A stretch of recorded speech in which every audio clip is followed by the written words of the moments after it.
In University Park, Pennsylvania, it's the game. Penn State versus Pitt. Hello again, everybody. I'm Stan Savran, along with my partner, George Paterno. Welcome to Penn State football on TCS. Pitt with a record of 9-1 headed to the Cotton Bowl in SMU. Penn State with a record of 9-1 headed to the Sugar Bowl in Georgia. The national championship very much at stake this afternoon. George, so much has been talked about and said and written about both teams' passing games. How about the running games? That may be the key factor offensively.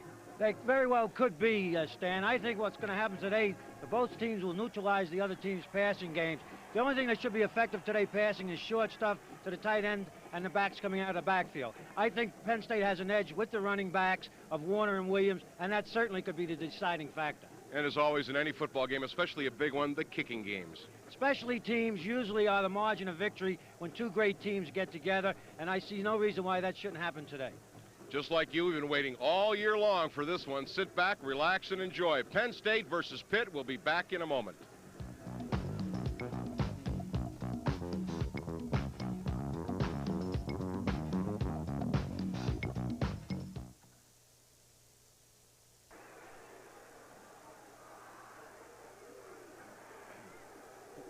We win the toss, take the ball.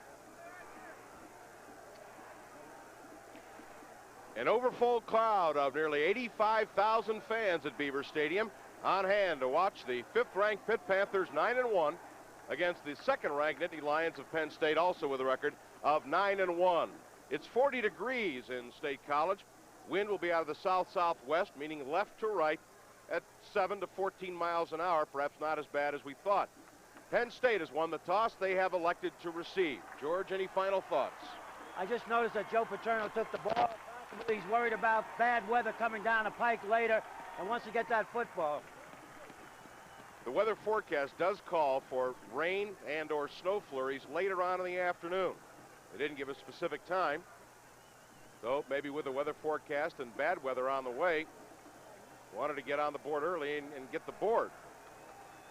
Again, the wind from 7 to 14 miles an hour. Pitt will have the wind in the first quarter. There you see Eric Schubert set to tee it up for the Pitt Panthers. Back deep for Penn State. Penn State winning the toss and electing to receive. Kevin Bow on the near side. Tony Mumford on the far side. Eric Schubert kicks it. It is deep. Bow will take it there, touchdown, and the touchback will take the ball out to the 20-yard line. Todd Blackledge at quarterback, Kurt Warner the tailback, playing his final home game at Beaver Stadium. John Williams, the junior fullback. Kenny Jackson, leading receiver on Penn State's club this year. Greg Garrity, the split end. Mike McCloskey lines up at tight end, and across the front, Ron Heller, Pete Spiros, Mark Battaglia, Dick McGinnis, and Bill Kontz. First down and 10 yards to go. Penn State, their own 20-yard line. First play from scrimmage, Penn State coming out in a wing left. First down and 10. Williams trips and falls and gets back to the line of scrimmage. J.C. Pelusi, the middle guard, made the tackle. Ron Heller, Pete Spiros across the front with Mark Battaglia at center. Dick McGinnis from State College. Bill Kontz, the right tackle from Bell Vernon. And Mike McCloskey, the tight end. Play loses a couple of feet. Blackledge actually tripped on the exchange. That'll be second down, a little bit more than 10 yards to go. Wing right this time with Warner on a wing. Blackledge will go back to throw. Out of the pocket, throws the screen. Looking for a block with Williams. He's got one to the 30 and across the 30 and out to the 35-yard line. Todd Blackledge on the screen pass, hitting John Williams. For Penn State, they had three.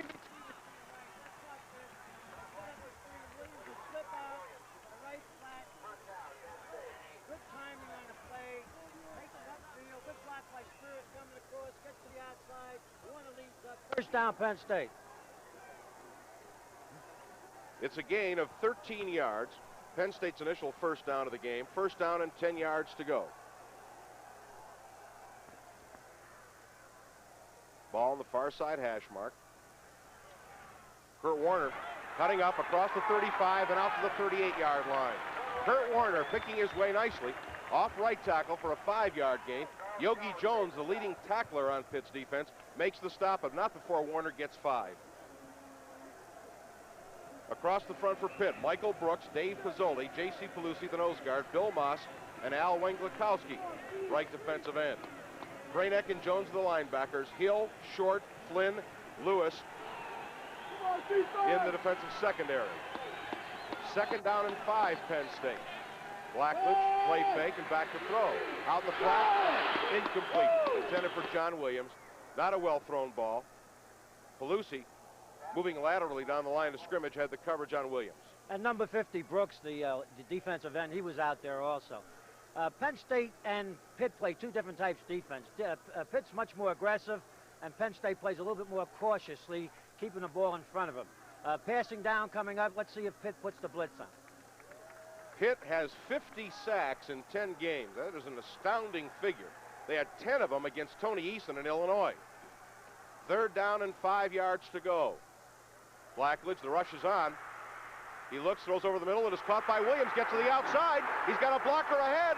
He's to the 40 and knocked out of bounds inside the 40 at the 37-yard line.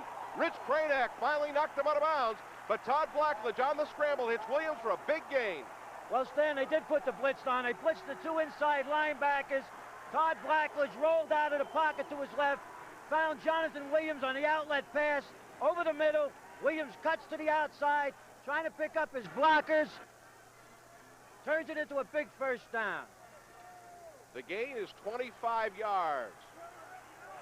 The Lions at the Pitt 37. 1st down and 10. Warner on a wing right. Draw play. Williams up the middle inside the 35 and down to the 33-yard line. Delay draw. Dave Pizzoli, left defensive tackle, made the stop. It is a gain of 4, 2nd and 6. And Penn State is utilizing Jonathan Williams today more than they've had in the past, using Kurt Warner as a decoy. We said Williams might be a significant factor in this game.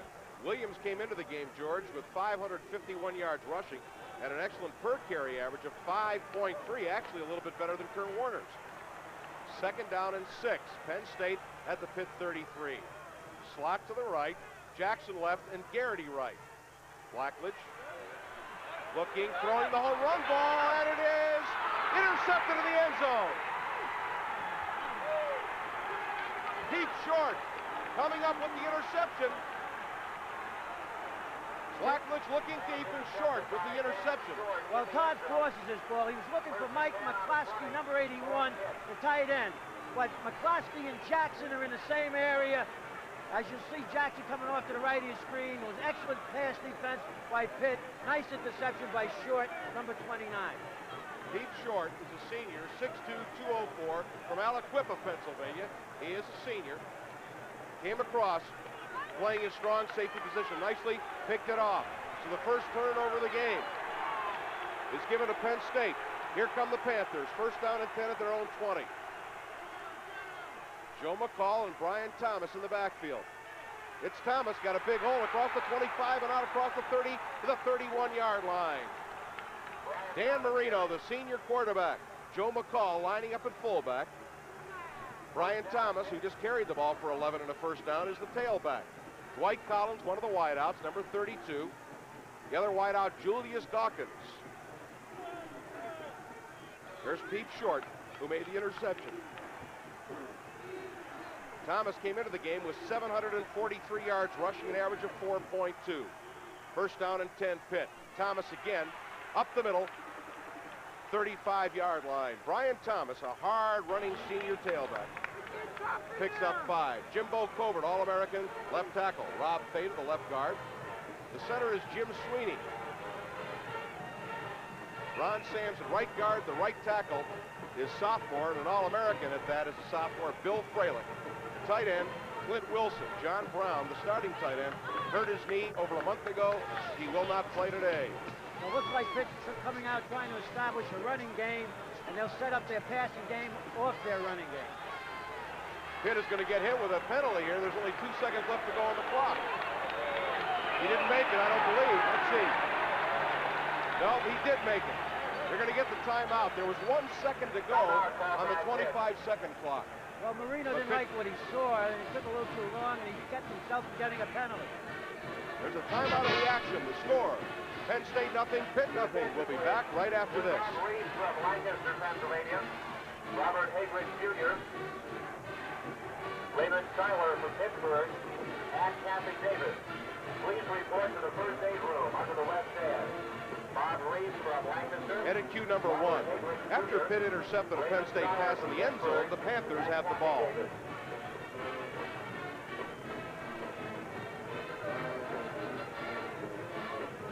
Tommy, I don't know if you can hear me. That crowd noise is awfully loud. Okay.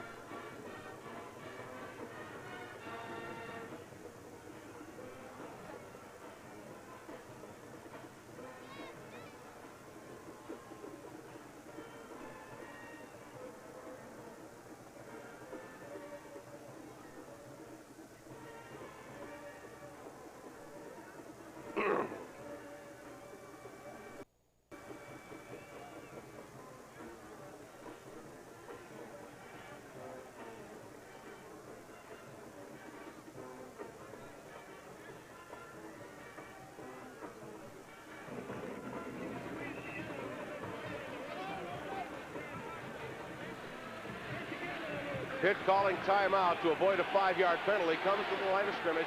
2nd down and 5 yards to go. And they line up in a slot to the right. Here's Marino with his first pass.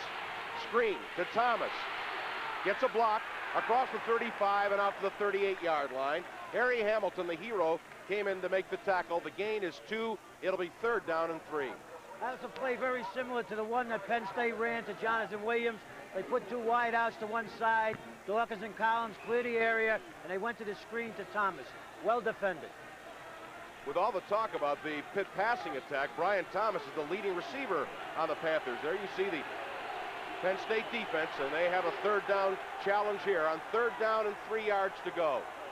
Slot to the left, pitch to Thomas, looking to get outside left. He does. He's got the 1st down out at his own 44-yard line. Mark Robinson, the safety, had to come up and make the tackle, but not before Brian Thomas picks up 6 yards and a Pitt 1st down. And so far, Stan, Pitt has run every running play away from Walker Lee Ashley. They're running to the weak side. They're picking on Steve Sefter's side and getting good yardage on their running attempts. Well, now the ball's in the middle of the field. They had been running off the hash mark. Pitt picking up 2 consecutive 1st downs. Again, lining up in the eye. Marino, and a blitz is on. He throws in a flat, man open, and it is incomplete. Intended on the far sideline for Julius Dawkins, but the pass was tall. Overthrown, it is incomplete, and that'll bring up 2nd down and 10. They brought the outside linebacker, Harry Hamilton, the hero, from an outside position. He put the pressure on Marino, and he threw the ball a little bit high. Pitt's head coach in his first year, Foch Fazio, with a record of 9-1. Let's take a look at it. Here's Dawkins making a deep outside cut. The ball is way overthrown as Hamilton put the pressure on Marino. Dan Biondi in on the coverage. So the pass falls incomplete. Pitt finds themselves now with a 2nd down and 10. Again, a slot to the right. Receiver split to the other side. Here's Brian Thomas on a delay. He's hit at the line of scrimmage and falls forward to the 45-yard line. Scott Radisick coming across the line of scrimmage to make initial contact. Walker Lee Ashley cleans it up. Gain of 1. It'll be 3rd down and 9. Well, they anticipated well on that. They pinched Radisick, Sefter to the inside, and Gattuso took the gap, and they got Thomas in the backfield. It's 3rd down and 9, and an obvious passing down. 10 minutes exactly to play in the first quarter. Penn State received the opening kickoff, marched from their 20 down to the Pitt 33, but an interception by Pete Short gave the ball back to Pitt. Slot to the left with Dawkins and Collins. Marino rolls to his right. Got room to run if he wants to. He does, and he gets out to the 50, and that's as far as he will get. Dan Marino picking up nearly 5 on the scramble. Ken Kelly made the tackle. It'll bring up 4th down and about 5 yards to go. Dan, I'd like to make this point. A lot of people said that they felt that Pitt would have to roll out with Marino, a little fake to Thomas. But Marino doesn't throw near as well on the run as he does from the pocket. And if he has to roll out, then he's at a disadvantage. All right, back to punt. Tony Recchia. He's averaging 40 yards even per kick. Here comes the rush. They almost get to him. No flag thrown. Kevin Bout takes the 15. Gets across the 20 and out to the 23-yard line. So the kick is 35 yards. The return is 8, and Penn State will take over at their own 23-yard line, 1st and 10. There's a timeout in the action. The score, Penn State nothing, Pitt nothing. We'll be back right after this.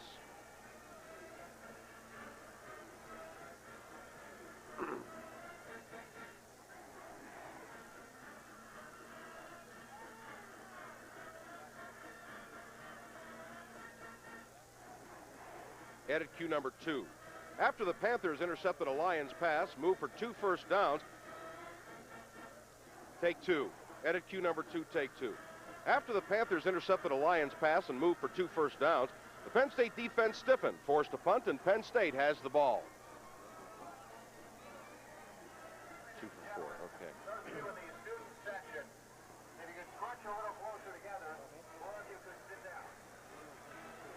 One was a screen pass, Charlie. He didn't have 35 yards on 2 carries. On a run? Was that a screen pass? Okay.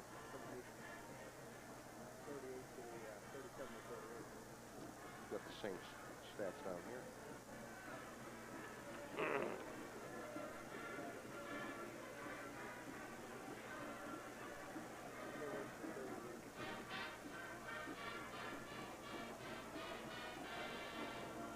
Penn State with their second possession. The first one, they moved down to the Pitt 33, but an interception thrown by Todd Blackledge ended the drive. So with their second possession, here come the Lions at their own 23-yard line. Williams and Warner in the eye. Slot to the right with Kenny Jackson. Blackledge, short drop, out in the flat. He's hit and dropped at the 24-yard line. The pass complete to Kenny Jackson, but Pete Short was right there on top of it, the strong safety, in the slot. The pass is complete, but it is a gain of only 1 yard. He had him covered literally like the old blanket, as we talk about. It's just a quick out to Kenny Jackson. The defensive back, the monster man for Pitts, right there, makes a nice tackle. You saw Garrity trying to clear the area. Not so. Blackledge 3 out of 5, 36 yards. Second down, 9 yards to go. Penn State at their own 24. Again, they line up in a slot right. Now Jackson will come in motion to the near side. Kurt Warner's across the 25 and out to the 28-yard line.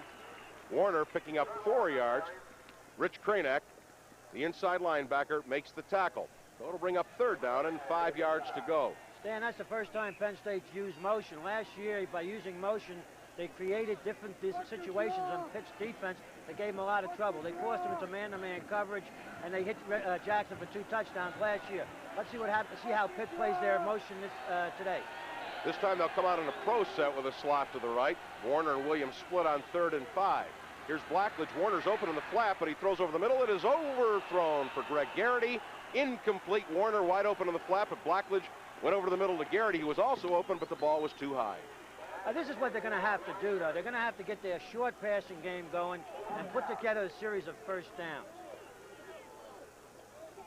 Ralph Giacomero will come into kick. Keith Williams, number 21 on the far side. Chris Jellick on the near side to return.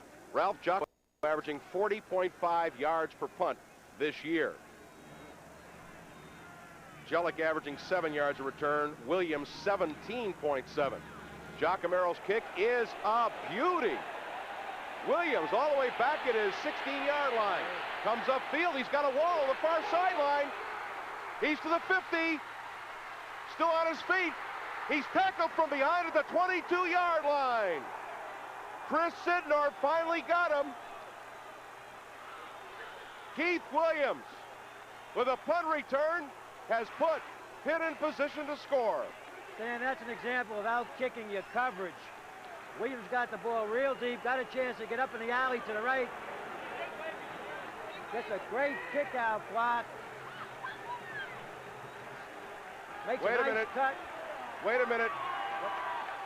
They're going to say that Williams signaled for a fair catch and then caught the ball. Well, Sidnor ran him down, but if he did, he put his arm halfway up, and the official has the right to interpret that as actually making the defense drop off. I'm sure that's what the interpretation is going to be. Well, the punt return was 62 yards, but apparently the officials have interpreted that Williams signaled for a fair catch and therefore becomes ineligible to try any sort of return. Stan, the rule is this: you cannot put your hand up to your shoulder length level at all unless you intend to make the fair catch. If it goes up that high, then you have to put it all the way up. All right, we're going to take another look at it. 3 steps. Let's watch it. Now, what? Right here, watch his right hand. See, he starts putting it up here. And then he takes the ball. Well, I don't know if you... Fair catch signal went more than 3 steps. Let's delay a game. 1st and 15. Let's take another look at it from this angle. If the hand, see, this he's interpreted waving it off as a fair catch. Now he probably is telling his other partner to get out of his way. He was telling Chris Jellick, "I'll take it. You stay out of the way." And but that's excellent officiating because it's a close interpretation, but that's the way it reads. What a big play that is. Pitt starts out at their own 11-yard line after the penalty. Receivers split either side. The handoff inside to Joe McCall, and he gets across the 10 near the 12-yard line for a gain of 1. Dave Oatford made the tackle with help from Harry Hamilton. You know, Stan, we talked about at the top of the show that the specialty teams are the key in big games, and this is nothing but bad luck for Pitt. This is a bad break for Pitt because the Penn State kids went through with it, was excellently executed. It was just an unfortunate incident for Pitt. Being honest about it, though, George, it still is an interpretive play on the part of the official, and I mean, I would think it was fairly obvious that he was just waving his own man away. 2nd down and 9, Pitt at their own 12-yard line in the eye. Whistles all over the place. The give was to Thomas, but we probably had motion on Pitt, which will mark it back. 6:48 to play first quarter, no score, and we've already had a couple of big plays. That's a very disrupting factor here. Instead of having the ball down here on about the 24-yard line, they're back on their own 9-yard line. The kick by Giacomero was 58 yards. The return was 62. Dan, but it's very significant that Pitt made that up the right sideline, and that was a weakness in the Notre Dame game. They came up the right side twice and got into that same alley on the kickoff return. Speaking of kickoff returns, Pitt has done an excellent job returning kicks. 2nd down, 16 yards to go for the first down. Marino will pass out of his end zone. In the flat, Collins is open, he's got it, he's hit, and he drives across the 20 to the 21-yard line. Harry Hamilton made the tackle with help from Mark Robinson. Dwight Collins with his first reception of the day. Collins on the year has 42 receptions. It's just an out cut from the inside receiver in a slot. He turns around, and when Marino throws the football like this is why the pro scouts' eyes open up. He fired a bullet right to Collins. He almost got to the first down mark. The gain was 11. It is 3rd down and 5. Pitt at their own 21. Movement, flag down. Here's the give and stop short of the first down. Ron Sams, the right guard, moved, but Penn State, if they allow the play to stand, will decline the penalty and take the ball, or did it happen before the whistle? Apparently a dead ball foul, so they will have to take the penalty. Sams, you can see him. He moved before the ball. It's a dead ball foul. Pitt will be penalized 5 yards, and they do not lose the down. So the ball's marked back to the 16. That'll make a 3rd down and 10 yards to go. We are scoreless in the first quarter, 6:27 to play. So that obviously will change the play call for Pitt. They will throw from anywhere, as you have seen. Dan Marino has already thrown out of his own end zone. 3rd down and 10. Collins slot left, Dawkins wide left. They come out of the eye. Here's Thomas. He's got a hole to the 25 to the 26-yard line and very close to the first down. Roger Jackson made the tackle, but a surprise call by Pitt on the delayed draw. And it's a first down. But once again, Stan, they're running the ball away from Walker Lee Ashley. They're coming back. Now let's take a look at this. This ball, he'll cut back. It's a little counter play. They run it to the right. That's Sefter, 41. Got caught in the inside. They got Sams out in front, the pulling guard. And Roger Jackson makes the tackle, but not before he made the first down. That's something that really takes the starch out of a defense. 3rd down and 10. They run a running play and make it. First and 10, Pitt at their own 26. Marino with a play fake. Looking and throwing the home run ball, double coverage. It is incomplete. Pass intended down deep for Julius Dawkins. Dan Biondi, Mark Robinson on the coverage. Long bomb by Marino. It is incomplete. Marino now is 2 out of 4. Well, this is similar to what Blackledge did on the interception. Both quarterbacks are trying to force the ball deep, much too early. Their best bet would be to go and stay with a short passing game. Double coverage on Dawkins all the way. Could have been an interception. Mark Robinson had his hands on it. He is tied with Scott Radisick as Penn State's leading interceptor. Both have 4. Second down and 10.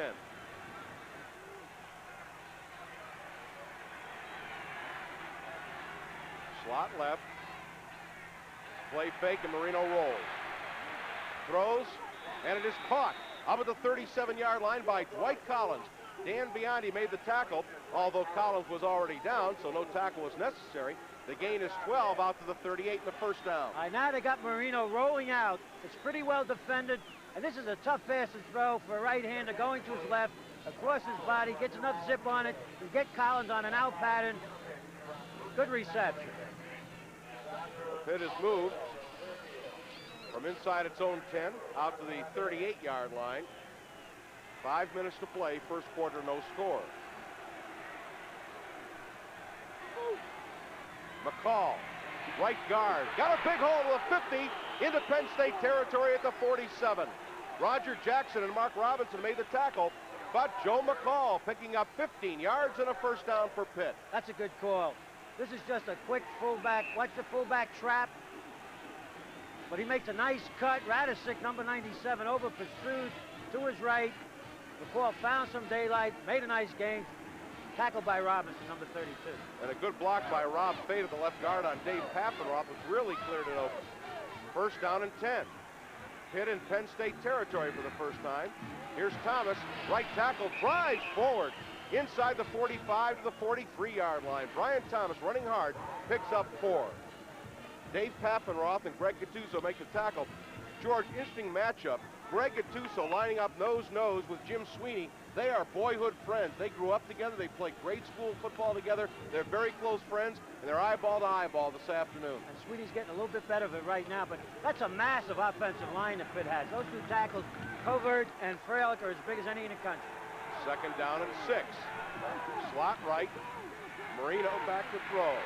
Throwing over the middle, and it is almost intercepted, incomplete. And Dan Marino is shouting like his man ran the wrong pattern. Intended for Dawkins, Biondi on the coverage. I think Danny was telling him he was supposed to run a stop pattern, but he didn't. He continued on the post, and Danny threw it behind him. But he's got a lot of zip on the football when he lets it go. He's got a great arm. Now let's see how far behind Dawkins it is. As Dawkins made an inside cut, he was supposed to come to a stop. All right, another third down play. Third down and 5 yards to go. Slot to the right, out of the eye. Thomas got a hole, and he's very near the first down at the 38-yard line. This one may call for a measurement. Dave Papenroth made the tackle, and obviously Pitt has a lot of confidence in their ground game running on third down. Well, Penn State has had a problem with the third down situations, giving up the third down conversion 47% of the time. Now, they play cautious inside their 30s, and then when you get close, they come at you. This is a little counter play, counter trap. Thomas found some daylight, very close to the first down. The measurement is about a foot short, and I really don't think it made a whole lot of difference because Pitt obviously was going to go for it. They are out of field goal range at this point, so they will go for it on fourth down and a foot.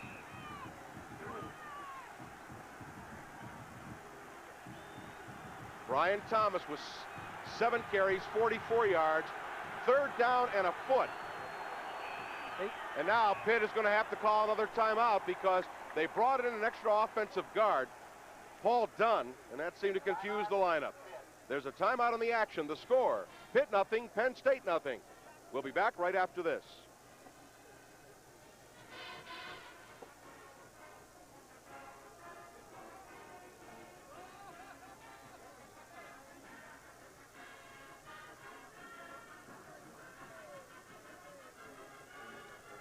Edit cue number 3.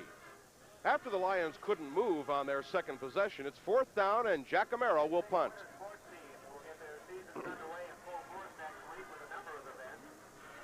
Edit cue number 4. Following the interception by the Pitt defense, the teams have exchanged punts, and Pitt has the ball.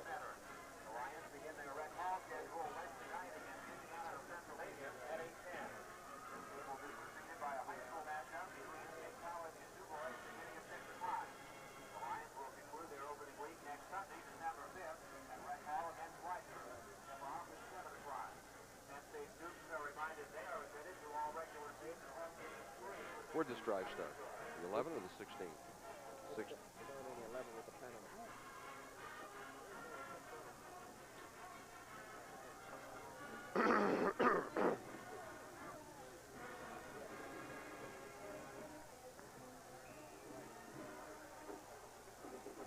Pitt has started this drive on the 11-yard line.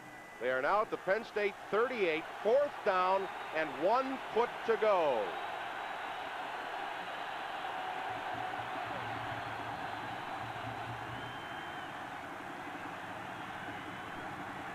Thomas, he's hit, but he falls forward and gets the first down at the 35-yard line. Penetration made by Steve Sefter. He tripped him up, but Thomas, who's got excellent balance, kept that balance, picked up 2 in the first down for Pitt. That's just good running. Let's take a look at this. Ashley pinches to the inside, and it's Ashley who tripped him up. Thomas kept his feet, knew he had to get that first down, and he made it. That's just good running. 6 first downs for Pitt. And they have a first down at the Penn State 35, this time operating out of a wing. Marino to throw. He's got time over the middle, and it is intercepted by Penn State. Ken Kelly took the tip and is intercepted for Penn State. Ken Kelly getting the tip. Well, Scott Radisick came on a blitz. There was a little inside stunt. You watch Radisick coming over from on the left side here. Now, he overthrows a little bit. And over to Dawkins, off his fingertips. And there's Ken Kelly. That's just a good break for Penn State. Dave Paffenroth had a shot at it, but the ball tipped up into Kelly's hands. So Dan Marino, on the season, has had his interception problems. That is his 22nd interception of the year, although coming into this game, he had only thrown 4 in the last 4 games, and really, that one, not really his fault, because the ball could have been caught by Dawkins. Well, it's just about 6 inches, a little too high. He had his hands on it. You know, it's a big-time catch. And there it is. Paffenroth touched it, and Penn State was fortunate they had another player there to make the interception. So Kelly comes up with the interception. Both teams in scoring position have traded interceptions. And Penn State has dodged 2 bullets in the first quarter, and this could be very significant because Pitt's not going to get too many opportunities to put points up on the board. And of course, Pitt did have the wind in the first quarter.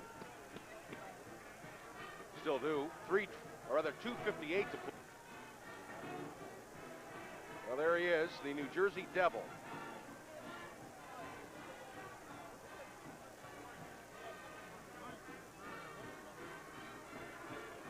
Both teams have been near the 35-yard line. As a matter of fact, Penn State was on the Pitt 33 when Blackledge threw his interception. Pitt was on the Penn State 35 when Marino threw his. So the turnovers are even right now. They're still like 2 fighters, you know, feeling each other out. They're not ready to really unload yet. That's Ken Kelly, senior linebacker from Stratford, New Jersey. Here come the Nittany Lions. Joel Coles at fullback. With a slot to the right. Kurt Warner trying to get outside. Gets to the 25 and is knocked out of bounds at the 27-yard line. Yard shy of the first down. Troy Hill, left corner, rode him out of bounds. And for Kurt Warner, that is 19 yards on 3 carries. And we should mention, Warner needs 77 today to reach 1,000. All right, this is another look at the interception. Now, Marino, he has time. He just puts a little too much zip on the ball. It's too high for Dawkins, and Kelly was there for the interception. Well, everybody touched the ball. Kelly came out of there with it. The gain for Warner is 9. It is 2nd down and 1. Let's see if they go for it here on 2nd and 1. Here's Warner again to the right side. 30, and out near the 35-yard line. He fumbled the ball, but Penn State fell on it. Greg Garrity made the recovery. So Warner on the play picks up another 8, and it's a Penn State first down. Now, this is a short side sweep to the tight end side. Now Kurt really digs it out. He dips his shoulder and head. The ball pops loose, and the flanker Garrity coming across to get into the play recovers a fumble. All the breaks are going Penn State's way so far. Warner now with 950 yards on the year. He is averaging 5.2 yards per carry. First down and 10. Penn State slot left. Blackledge will throw. A lot of time over the middle. Wide open is Garrity at the 40, and he's brought down at the 37-yard line. Todd Blackledge hitting Greg Garrity. Tom Flynn made the tackle, and for Garrity, it is his 31st catch of the year. And they always take them an interception before they get to do the things that are open. Now this is Garrity coming right across. Jackson cleared it out. You can see underneath, it's like a double crossing pattern. Garrity is wide open, and the ball was there. Let's take a look at Garrity coming across. The middle always has a big hole in it. Kevin Zone Bow. defense. Kevin Bow is wide to the left with a Jackson in the slot left. Blackledge will throw again. Setting up the screen. Oh, Williams dropped the ball. He had 4 blockers ahead of him. Boy, there was room to roll there because it was perfectly set up. And John Williams, who on the year came in with 18 receptions, just dropped it flat out. That's when the coach writes in his book, don't run with the ball until you catch it. Oh, this was really set up because they didn't figure. Pitt was not looking for pass. There's a good rush. The rhythm is fine. And Williams, you see his head looking upfield to the left. Boy, he wish he had that one back. I know it didn't show it on the replay, but getting the overview of the field, they had 4 blockers out in front. So it's an incompletion. Blackledge now 4 out of 8. It is second down and 10. Williams makes a nice cut, tries to get outside. He does to the 30 and down to the 25-yard line. Nice run by John Williams, picking up 12 yards and another. Penn State first down. Safety Tom Flynn rode him out of bounds. Stan, when you got speed, you can't teach speed. That's sheer speed. They got 3 receivers. There's an overload to the right. It's supposed to be a fullback trap. It's shut off by Pitt. He bounces to the outside. This is sheer speed. Just outran short, got to the sideline and made a first down. Excellent running. Flynn made the tackle. And a good block by Dick McGinnis. First down, Penn State. The football at the Pitt 25-yard line. Penn State's deepest penetration of the game. In the eye with Coles at fullback. Blackledge, short drop, looking in the flat, wide open, and it is caught down at the 15-yard line. Kenny Jackson with his first reception of the day, and it'll be very close to that first down. All right, first down play. That's a great time to pass because the defense not looking for it. Jackson just runs an out pattern, and if the ball's thrown properly, it's impossible to stop. First down on the 15. All right, they're going to mark it a bit shy of the 15, George. It'll be a gain of 9, make it second down and 1. Kenny Jackson, with his 38th reception of the year, the leading Penn State receiver. Now they're in a slot right. Coles is the fullback. Second and 1. Coles gets the ball. He's got the first down. Still on his feet inside the 10 and down to the 8-yard line. Joel Coles with a hard driving run. Rich Kradak made the tackle, and Coles is from Pittsburgh, and he is fired up. He's a great football player. This is the same play that Williams broke to the outside, but they run it to the right. This time the trap is there, and Coles takes it to the inside with Spiro's leading up. Kradak has a shot at him, keeps his feet. Penn State's in scoring position. First and goal at the 9-yard line. Garrity wide right, Jackson slot right, throw set backfield with Coles and Warner. Motion Jackson out back the other way. Blackledge back to throw, looking in the flat, incomplete. Looking for Kenny Jackson, who is running across field. After his motion, incomplete. It'll be second and goal. Well, for the fans, what happens then? When he goes in motion, one of the Pitt defenders tries to pick him up man for man. Now he reverses his field back to the outside. There was some coverage there. That's a very dangerous pass down there because if it's underthrown, the defender can take it up the sidelines all the way. 1:13 to play in the first quarter. Second down and goal from the 9-yard line. Blackledge from tailback to a wing left. Looking in the end zone, man is open, overthrown for Kenny Jackson, who beat his man one-on-one. It's kind of the alley-oop. Todd had too much stuff on it. Troy Hill had coverage, but he was beaten. But the pass was overthrown. It'll be third down and goal. Blackledge now 5 out of 11 for 77 yards. He has thrown 1 interception. Well, they definitely had him, but I think maybe they should stay on the ground. One more play. Now it's too late. We'll see. Anything might come up here. Might have an option pass or something. But they were moving the ball pretty good on the ground. Garrity wide right and a slot right with Jackson. Here comes Jackson in motion all the way this time to the near side. Blackledge, there's a blitz on. Blackledge looking in the end zone. Too tall for Greg Garrity. Garrity again had a step, but Blackledge overthrew him, and that'll bring on the field goal unit and Nick Gancitano. Well, he's open. Garrity will take a little inside fake to shake off Lewis. Cuts across into the end zone. Right there, the ball's way, way, way too high. Penn State will have to try for the field goal. Gancitano is 7 out of 10. This one will be a 26-yard field goal straight away. There is no angle whatsoever. Ball's down, kick is up, and the kick is good. So Nick Gancitano with a 26-yard field goal has marked up the first 3 points of the game. Penn State scoring first 3-0, 1:01 to play in the first quarter. But both teams have missed excellent scoring opportunities, and this is going to be one great game before it's all over. Well, Penn State started this drive at their own 18-yard line, so they marched all the way down to the Pitt 9.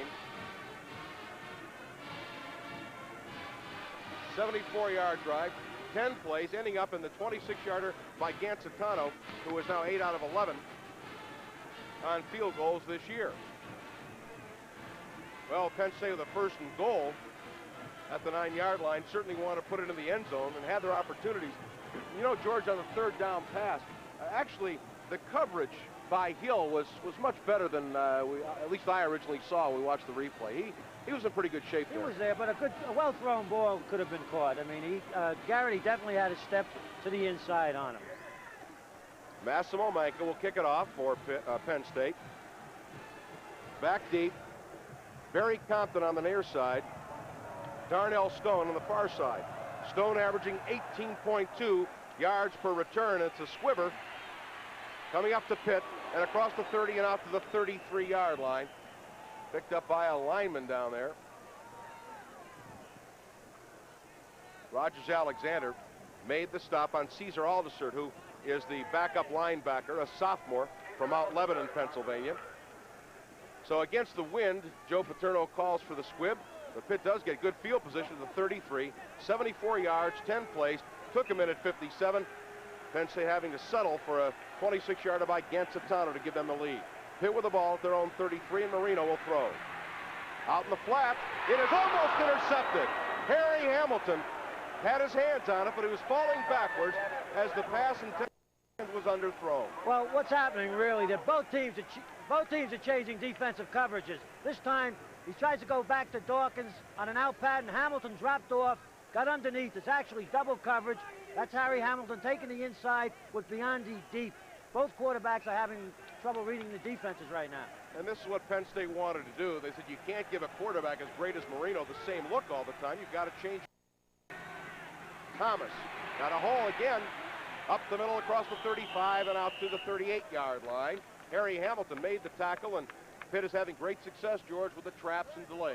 Well, they have a big offensive line, and you know, they're pretty confident they could move the ball on the ground, but they know. Tell me what that means now. That's Brooklyn East. We're rooting for Penn State.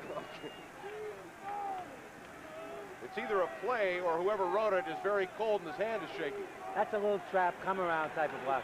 3rd down and 5. Pitt at their own 38-yard line. Got a slot to the right.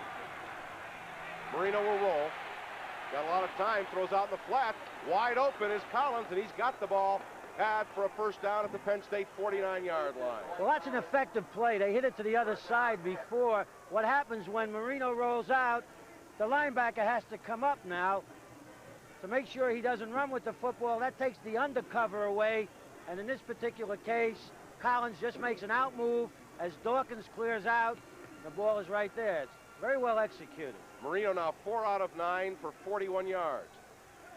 Pitt with a 1st down at the Penn State 49-yard line. 1st down and 10 and a slot left. Marino looking, throwing to the side, and it is caught for a first down at the 32-yard line. Harry Hamilton makes the tackle on Dwight Collins, but it's a gain of another 17 yards and another Pitt first down. This is really a simple scheme. They're putting two receivers to the one side, the outside receivers going deep, clearing out, and the inside receivers coming underneath. This time is from straight drop back action, similar pattern that he just hit Collins before. It's an out pattern. He's got to have, and Penn State's going to have to put some pressure on him. All right, that is the end of the first quarter of action. The score, Penn State 3, Pitt nothing. We'll be back right after this. Thanks, Ted.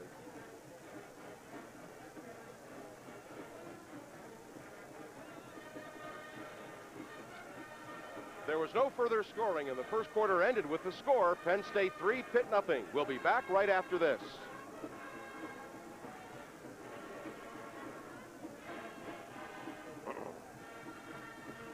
Edit cue number 5. After Pitt's long return of a Penn State punt was nullified, the Panthers have moved to Penn State territory. Edit cue number 6. After Ken Kelly intercepted a Pitt pass and moved for a field goal, Pitt has the ball with a score, Penn State 3, Pitt nothing. Lead in out of break. We're back with second quarter action with Penn State in control of the football.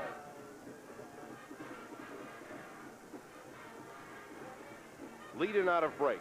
We're back with second quarter action with Pitt in control of the football.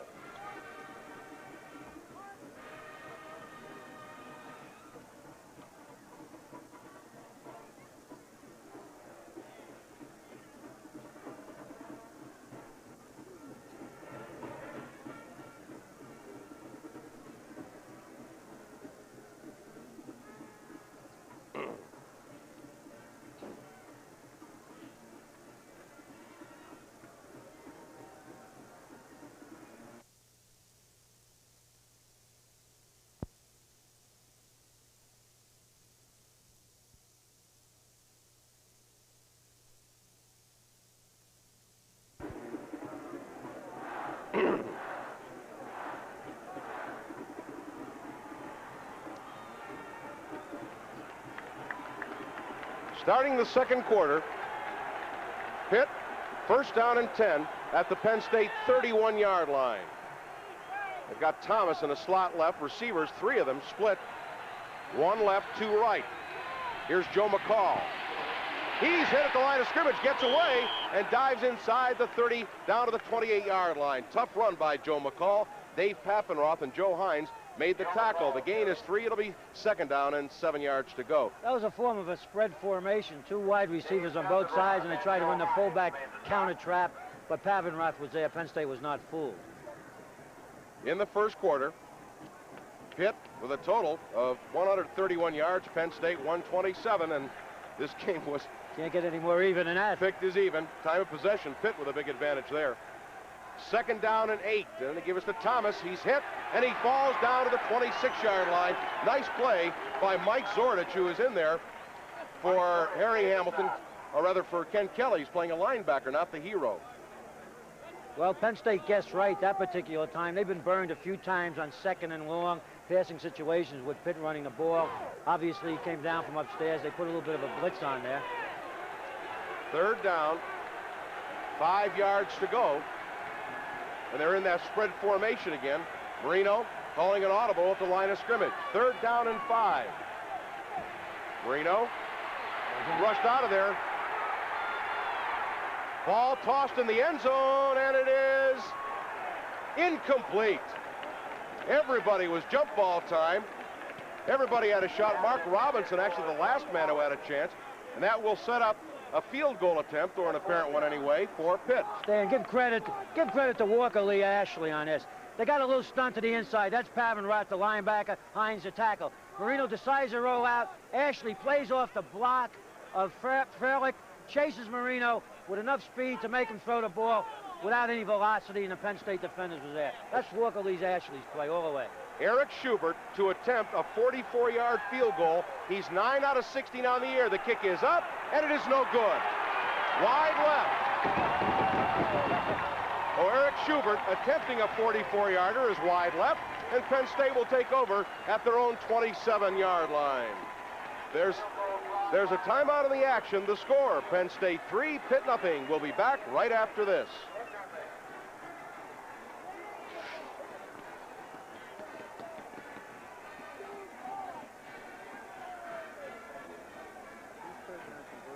Oh, okay, great.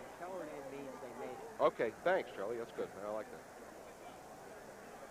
Edit cue number 7. Following the Penn State field goal to give the Lions a 3-0 lead, Pitt moved for a field goal attempt. The kick missed, and Penn State has the ball, leading 3-0.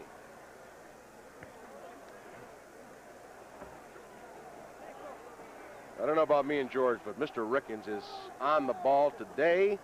He's always on the ball. He's tough. Well, you got all the big wheels here. That's why he's on the ball. He wants to make a good impression. He rises to the occasion.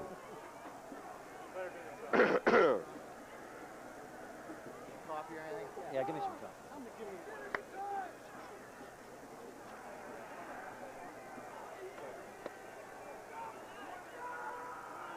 Our defense is playing splendidly, really. Yeah.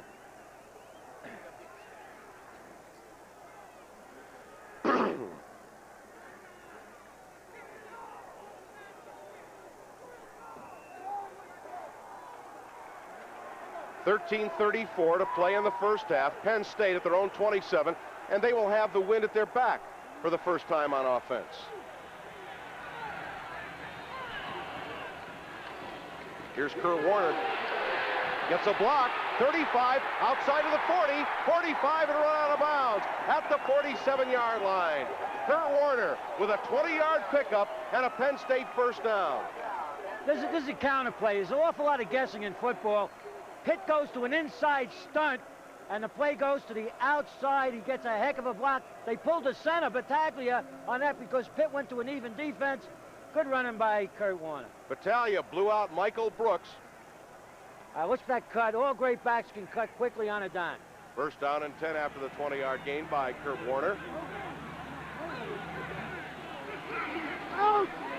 Blackledge, he's in trouble. Scrambles loose, he's going to be hit. And he gets back to the line of scrimmage and even gains a yard. Al Wenglikowski circling back to make the tackle on Blackledge.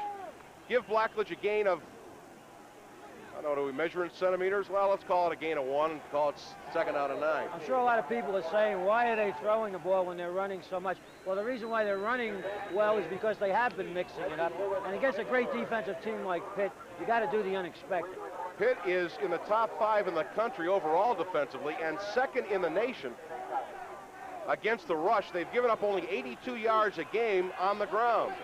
Second down and 9. Out of the eye to the pro set. Warner cuts up, gets to the 49, and that's all. Good, solid run support by left corner Troy Hill. The gain is a couple. It'll be third down and 7. That was a pro set with a slot. Just a pitch to Warner to the short side, and he'll come up as secondary force and held that to about a 3-yard gain.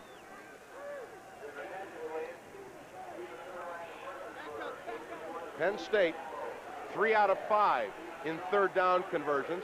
There you see Blackledge's stats. He's got a third down and 7 here.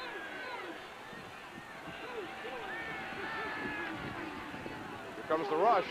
Blackledge with time, throws in the flat. It is well overthrown for Greg Garrity. McCloskey was also very close to the area where the pass was intended, so nothing doing there.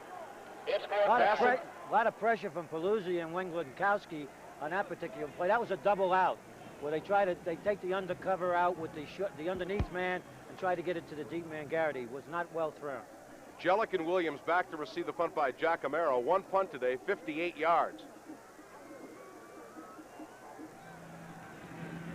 No rush. Giacomero gets it away.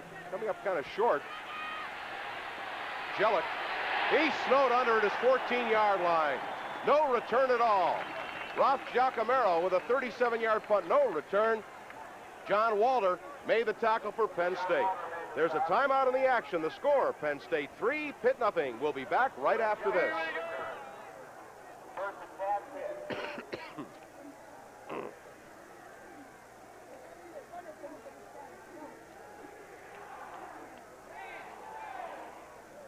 Edit cue number 8. After Pitt missed a field goal, the Lions moved to midfield and stalled. Penn State punted, and Pitt has the ball.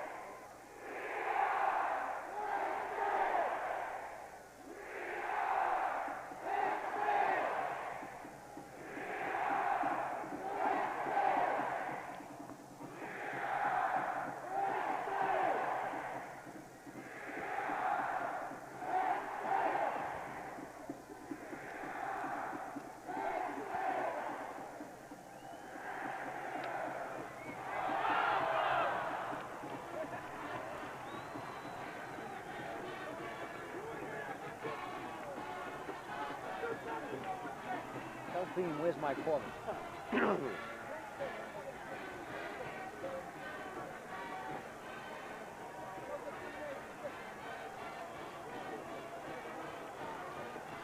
11:51 to play in the first half. Penn State holding on to that 3-0 lead.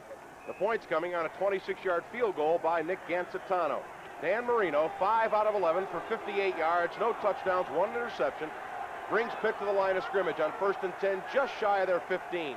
Thomas, he's hit and dropped. 2-yard gain for Brian Thomas. Good defensive play by Ken Kelly. It'll bring up 2nd down and 8 yards to go. And especially with the field position Pitt's in, you'll see Penn State play more aggressive against the run because they know that Pitt has the wind in their face and they're deep in their own territory. We should mention, George, also the wind has picked up significantly since the start of the game. Really, both quarterbacks, Marino 5 out of 11, Blackledge 5 out of 13. Neither one has gotten the hot hand yet. 2nd down and 8, Pitt at their 17. Marino, a lot of time, throws over the middle and is caught. Thomas out to the 23-yard line. Ken Kelly made the tackle, but Thomas on the play picks up 6. It'll be 3rd down and 2. And again, Thomas out of the backfield is Pitt's leading receiver. Well, that was a 3-man rush. Penn State dropped everybody off. You'll see now Thomas will circle out and under. He's actually the outlet receiver. Now Danny Marino can't find anybody else. He sees Thomas running right to left. Pavenroth is there, holds him to a short gain. 3rd down, 2 yards to go. Slot to the right. Marino will throw. There's a blitz over the middle. It is caught by Wilson, the tight end. He's open, and Biondi finally gets him at the 38-yard line. Clint Wilson, who had caught only 10 balls all year long, coming in for the injured John Brown, picks up big yardage out to the Penn State 38-yard line. This is Marino at his best. He read the blitz. Penn State came with the both inside linebackers. It's just a quickie to the tight end. Wilson, 84 across, running right to left, and the smallest man on the field makes the biggest tackle. Clint Wilson is 6'3", 205. Biondi made the tackle, and had he not done so, Wilson had nothing but green and white in front of him. Gutsy call on 3rd and 2. Here's the 1st down. Marino with a fake reverse. He rolls out. Ashley chases. He's out to the 45 and slides out to the 46-yard line. It's an 8-yard gain for Dan Marino, and I don't know if that was a busted play or not. Well, no, the Penn State came from the outside with Ashley and the Schefter, the 2 defensive ends. I think they're going to try to put more pressure on him. That particular play that he hit Wilson on was just perfectly timed out. Marino now has been forced to run the ball twice, 13 yards on the plus side. 2nd down, a little bit less than 3 yards to go for the 1st down. And again, they come out in the spread with Thomas in the slot right. McCall cutting up to the 50 and up to the 49-yard line in Penn State territory. Harry Hamilton and Walker Lee Ashley make the tackle, but the gain is 6 and another Pitt 1st down. That is their 10th 1st down of the game. 6 on the ground, 4 through the air. Spread formation, fullback, counter trap. McCall makes a nice cut to the outside.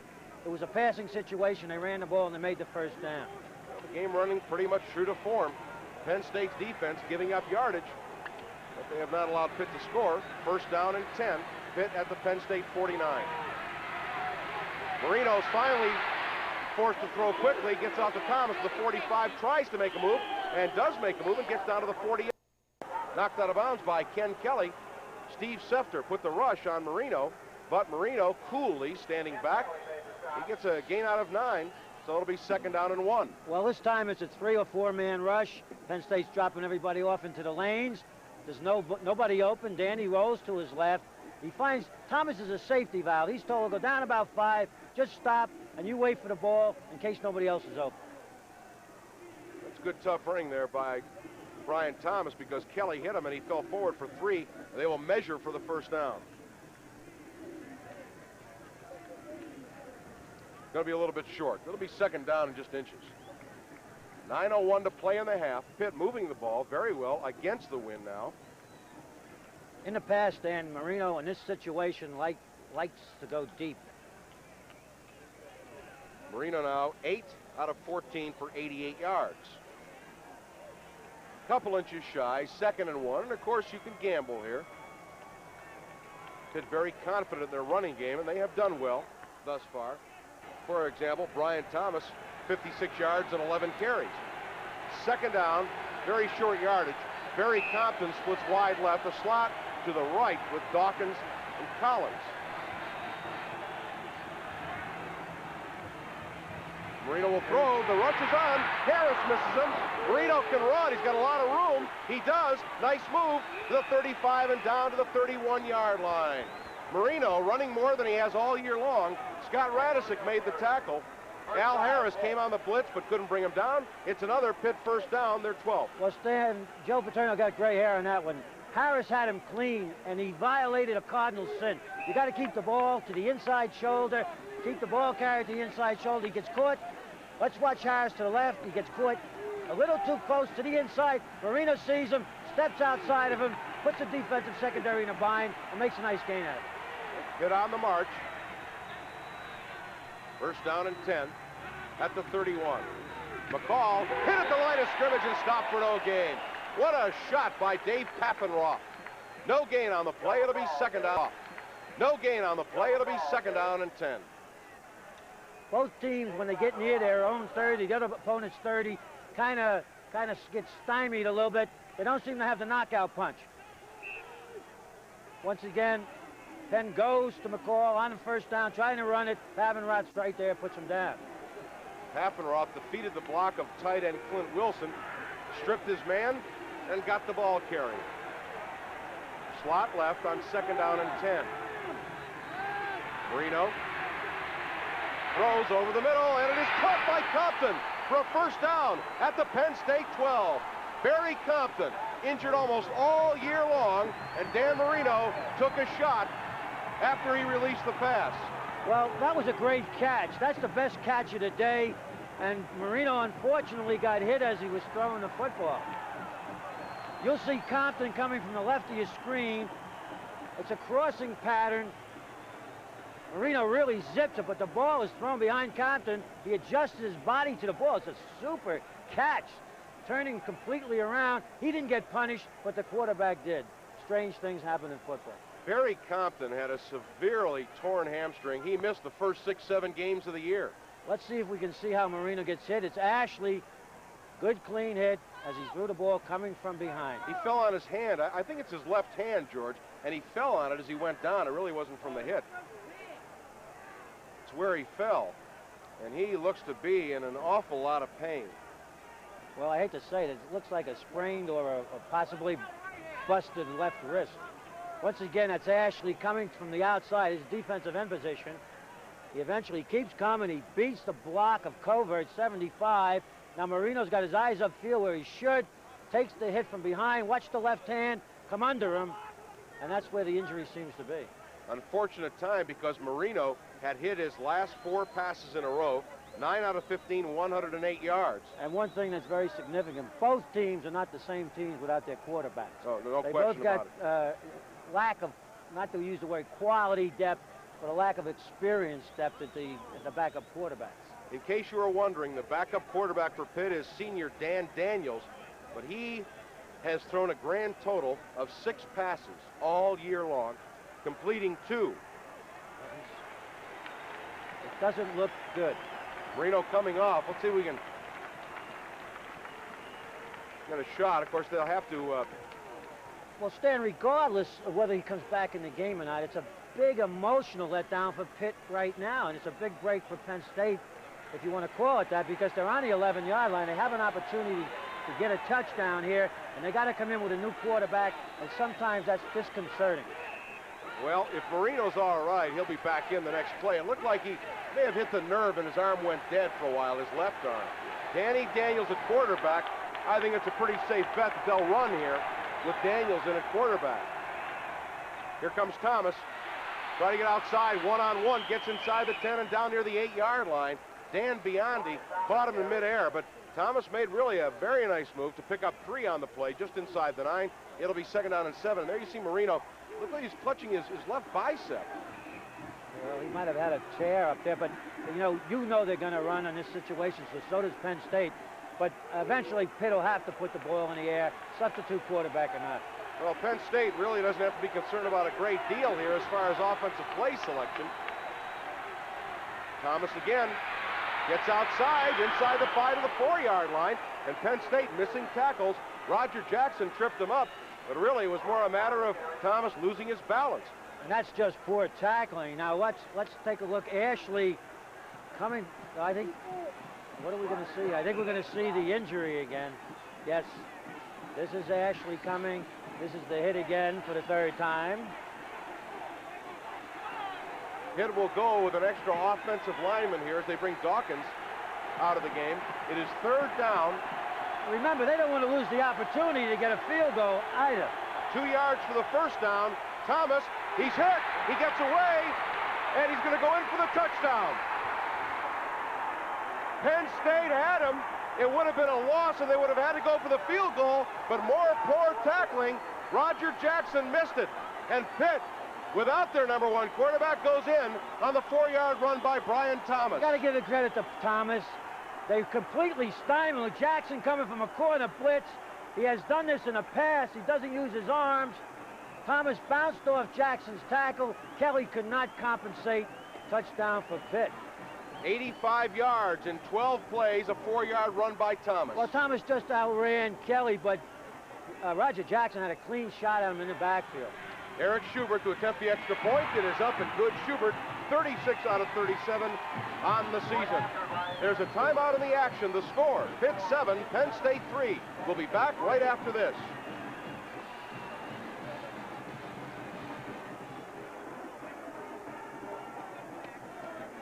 Edit cue number 9. Following the Pitt touchdown and extra point, the Panthers lead 7-3, and Penn State has the ball.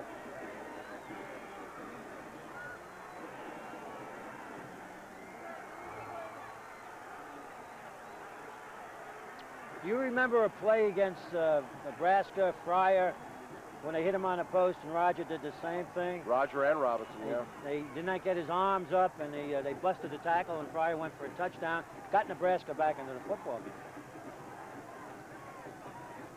Because otherwise you have a tie game now. Because now it's 4th down and... Presuming he made it, sure. But the breaks balance out. Penn State said all the breaks so far.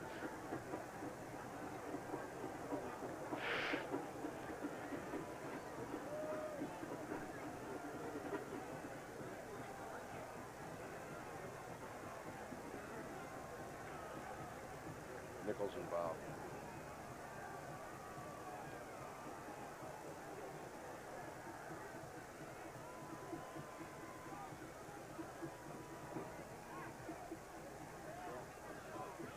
I think Marino was really hurt, or he'd be up throwing. No, you'd expect it. Brian Thomas scoring on a 4-yard run, and a great run it was, capping an 85-yard drive, and Pitt is on the board and takes the lead for the first time, 7-3. 6:16 to play in the first half. Back deep to receive the kickoff. On the near side, Skeeter Nichols. On the far side, Kevin Bow. Bow averaging 22.4 yards per return. Eric Schubert against the wind will kick it off for Pitt. Line driver, it's deep. Nichols lets it roll out of bounds, so Schubert will have to do it again. Ball took a sideways bounce, and that'll move it back to the 35, and Schubert will do it once again. Here's the touchdown run, George. Once again, now this is great second effort. Now let's give Thomas some credit. There comes Roger Jackson. Now watch how his right hand never really come up. Reverse pivots, spins out of it, and the quarterback come back and did a good job picking off Robinson coming from the other side. This is great second effort. All the credit goes to Thomas. Good running. Great block by Danny Daniels. I hadn't seen that the first time around. Danny Daniels throwing the block on Mark Robinson. We want to remind you that announcers on this telecast are contracted and paid for by Total Communication Systems, and any rebroadcast, reproduction, or other use of the accounts of the game without the express written consent of Total Communication Systems is prohibited. 6:16 to play in the half. Pitt, scoring on a Brian Thomas run, has taken the lead at 7-3. Stan, if I can make a quick comment, I think Marino might be hurt because if he wasn't hurt, I think he'd be up throwing the ball, trying to get ready for the next series. Schubert kicks off to Nichols, and he slips and loses balance at the 6-yard line. So Penn State will now have to travel 94 yards if they want to regain the lead before the half is out. Well, they put Nichols in over Mumford, who's been in there. Actually should have let that ball go out of bounds. It would have been another penalty. Puts Penn State in a hole. And that's the way the breaks go. Total yards in the game, Penn State with 148, Pitt with 221. And there you see the information on the scoring drive. Pitt with a large edge, 80 yards thereabouts in total offense. First down and 10, Penn State in a deep hole. Warner outside the 10, 15, and out to the 20. Kurt Warner running hard and having himself a nice day, picks up 14 yards and a Penn State first down. He's just a great back, and is he pumped up. Now, Pitt knew they were going to run the football. In fact, they'll come off the corner there with a man. He just makes a great cut to the inside. Flynn gets caught, over pursuing, cut back on him, almost busted it all the way. Kurt Warner already was 62 yards on 7 carries, 9 yards a carry. So the Lions get out of that hole. Blackledge, short drop. Jackson, 2-yard gain. Jackson dropped to his knees to catch the ball. So it's a 2-yard gain. The clock runs at 5:38 to play in the half. George, would you like to see that rule change in college where your knee touches and you're down? Yeah, I think I would, because there's too many slips and put teams in precarious position.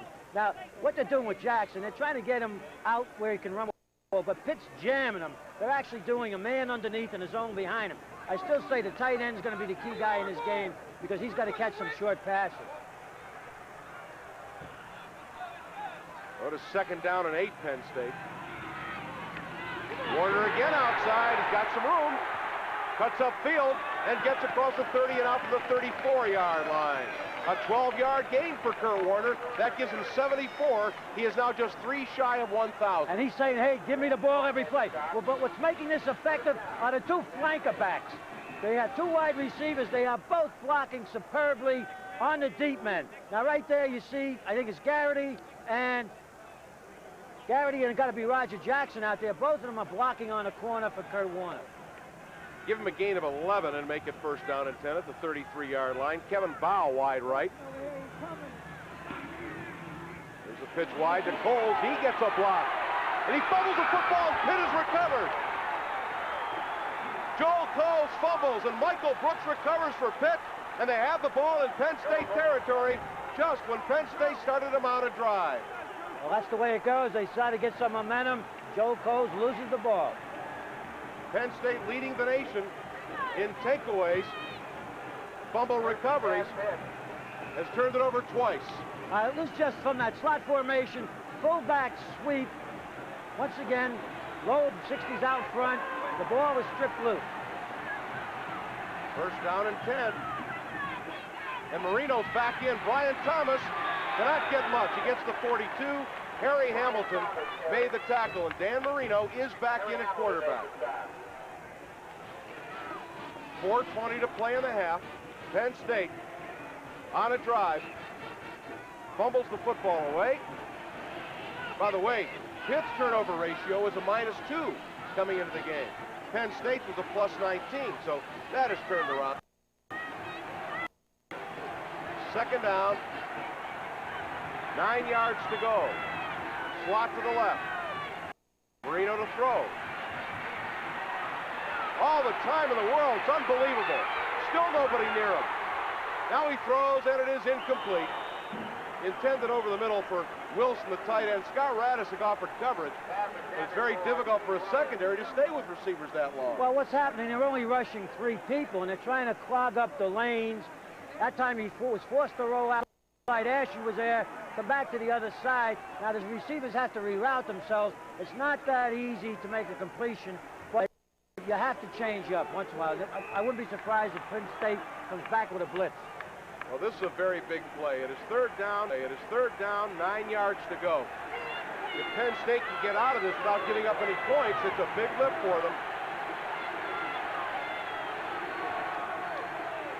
Three-man rush again.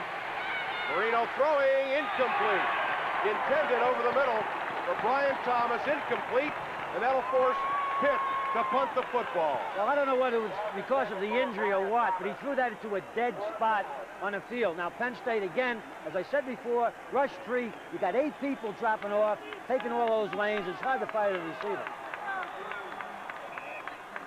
Recchia into punt for Pitt. Sometimes they'll use Marino here, but the ball's the 42-yard line. It's a fairly good punt. The wind is against them. Mark Robinson, the single safety, and Penn State is playing kind of a loose defense, expecting perhaps a fake. Recchia will kick for the near sideline. Good high kick, but it will go into the end zone.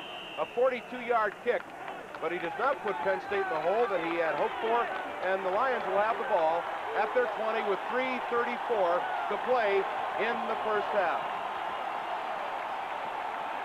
Well, George, I think you would have to say that that was a key circumstance there, fumbling the football on a drive and not allowing any points. Well, Penn State's defense has played well all day, sir.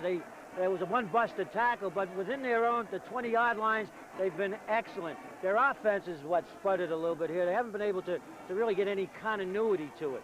Of course, they're going against a great defensive team. Well, you talked about it earlier. On the preceding drive, the one where they ended up punting to Pitt, Warner runs the ball for 20 on first down to the 47-yard line. Now, they throw 3 straight times. Well, what happens here is it's in the game plan. They don't expect to get 20 on the first down, so they're thinking, okay, we're going to run, and then we're going to come back with a pass. But if you get more than 8 or 9 or 10 every time you run the ball, keep running it until they stop and then get to the pass.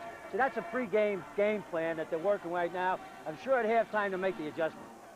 Penn State has run the ball extremely well. Kurt Warner was 74 yards on 8 carries, whereas Todd Blackledge has only managed to hit on 6 out of 14 for 79 yards and an interception. Penn State has turned it over twice. Pitt has turned it over once. Pitt has had their offense on the field most of the afternoon. You see the edge in plays run. Here's Warner. He's in trouble. He'll lose a yard at the 19-yard line. Rich Cranack, good penetration by the Pitt defense along with J.C. Pelusi. Make the tackle, so Warner will lose one back to the 19. It'll be 2nd and 11. We've got 3 minutes and 15 seconds to play in the half. Stan, the way the game is going, and probably will continue to go like this, this is the exact same play as before. That Spiro's going to come around block. Now this time Warner can't get to the outside. It looks like a big play or 1 or 2 big plays are going to decide this football. Clock runs under 3 minutes now on 2nd down and 11. Fake draw. Screen. Williams. He's in trouble. He loses the football. Did they call it dead? I think they called it dead on him. They did call it dead. They said that Williams was down. Wenglikowski came up with the ball. But a break for Penn State. They call it down. The play loses 2 to the 17. It'll be 3rd down and 13. Again, this is the screen. They're trying to come back. They fake the one. They're going to screen off to the fullback, Williams. It's really not well executed, and Pitt has it well defended. Let's see if his knee hits. If his knee hits, then it's a dead ball. He's still at, well, I don't know. You can't see from this particular angle. 3rd down, 13. Penn State in the slot left. Blackledge, he's rushed. He throws, and it is caught. Greg Garrity with a reception and out of bounds at the Pitt 48-yard line. A 36-yard reception and a Penn State first down. Tom Flynn ran him out of bounds. Stan, you can't throw a ball any better than that. You've heard people say football is a game of inches. Watch that. That was Miles, 71, just missed Blackledge, giving him time. He lays it right out like a cushion. to Garrity coming across the field. Boy, was that a big play for Penn State. Got him out of the hole, kept the drive alive. 2:06 to play in the half. Penn State with all 3 of their timeouts. First down and 10. Motion. Kevin Bow. Here's Warner to the near side. Cuts up and is knocked out of bounds near the 45-yard line.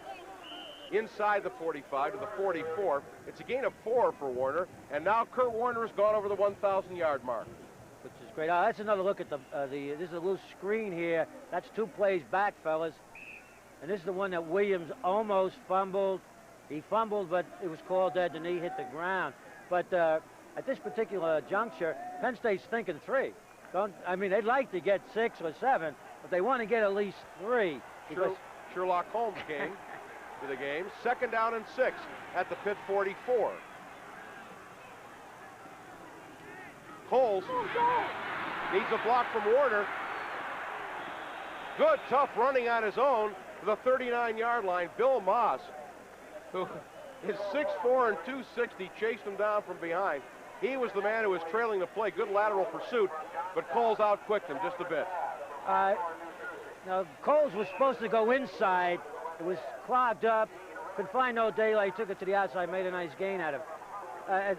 Pitt is jamming up into the inside, and really they must be keying on Warner. Third down and 2. 1:25 to play in the half. If Penn State gets the first down, I think they'll call a time. Warner, he's hit in the backfield. He fumbles the football, and Pitt has recovered. Al Wenglikowski, a brutal shot. He recovers, and again, Penn State turning it over for the 3rd time gives Pitt an opportunity to get on the board for the half, and talk about a flip-flop. Well, this is Wenglikowski. He's just, as I said, keying Warner. Watch him come from the outside. The fullback let him go. Nobody touched him. Coles let him go. Warner coughs up the ball. Now Pitt has a chance to get some points. Another angle. Watch Coles 20 pass up. Wenglikowski coming from his defensive end position. Penn State's 3rd turnover now. Marino comes a blitz. The throw. The blitz is on. He's hit, and he's down at the 34-yard line. Stan, that boy's hurting. Marino actually fell down from the pressure. The ball moved all the way back to the 34. The loss on the play is 8. It'll be 2nd and 18. And again, the clock runs with 55 seconds. Keep in mind, Pitt has just 1 timeout left. I really don't think Danny's going to be able to throw the ball deep. He'll probably make me eat my words.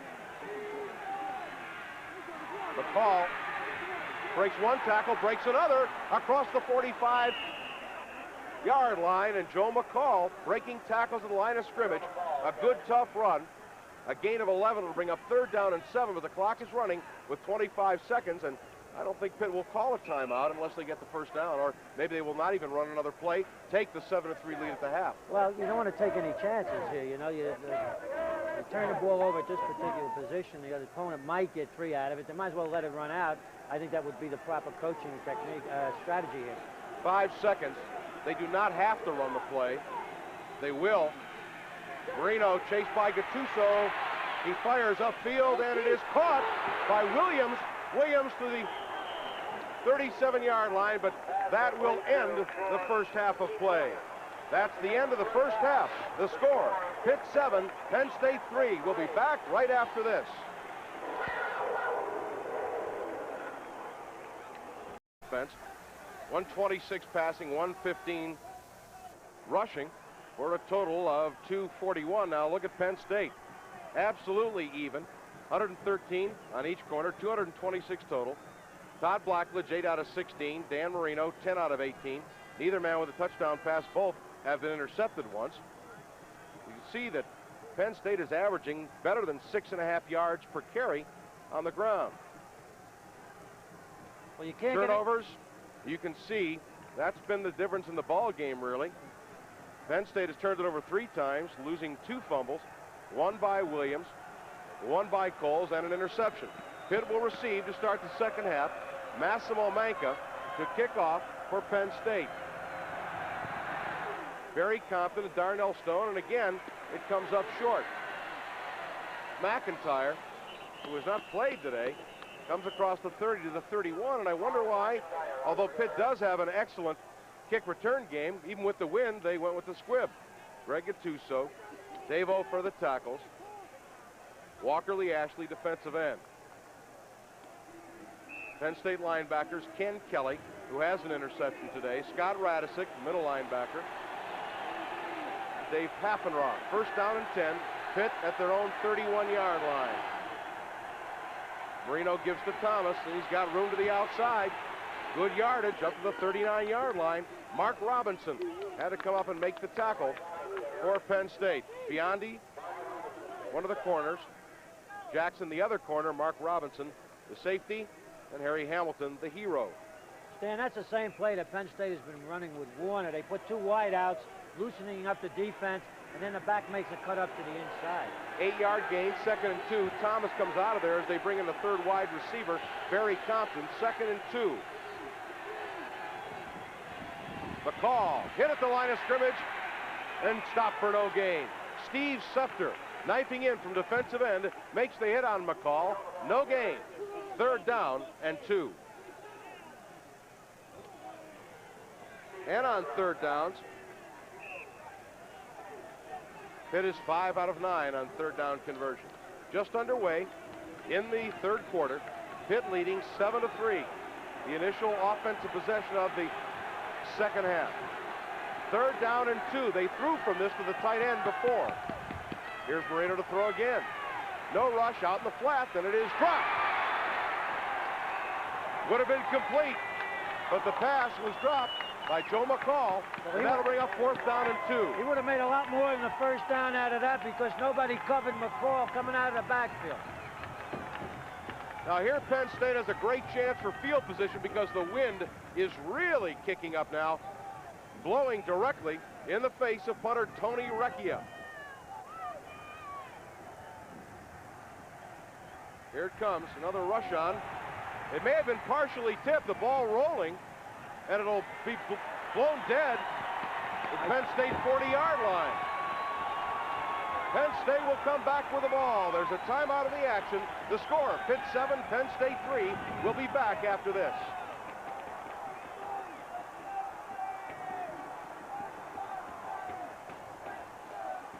Edit cue number 12. Pitt took the kickoff to open the 2nd half. The Lion defense stopped the Panthers, forced a punt, and Penn State has the ball.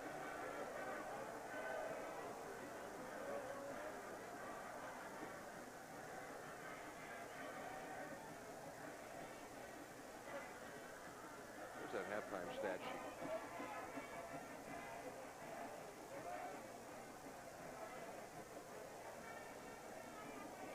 The wind is really whipping like that now.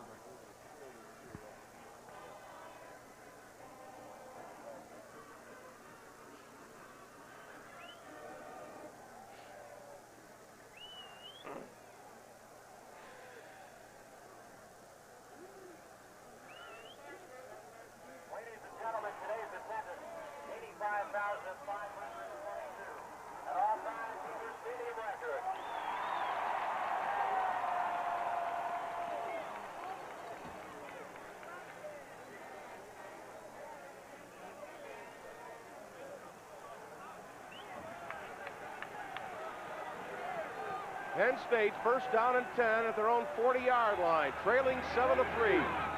Their first possession of the 3rd quarter, first down and 10. Here's Blackledge missing the handoff. He has to keep. He falls forward for a couple of yards out to the 42 as the half starts for Penn State on a broken play. Michael Brooks, Dave Pizzoli across the front, J.C. Pelusi, the middle guard. The right defensive tackle is Bill Maas, a junior from Newton Square, PA. And the right defensive end, Al Wenglakowski. Also see Chris Dolman in there quite a bit.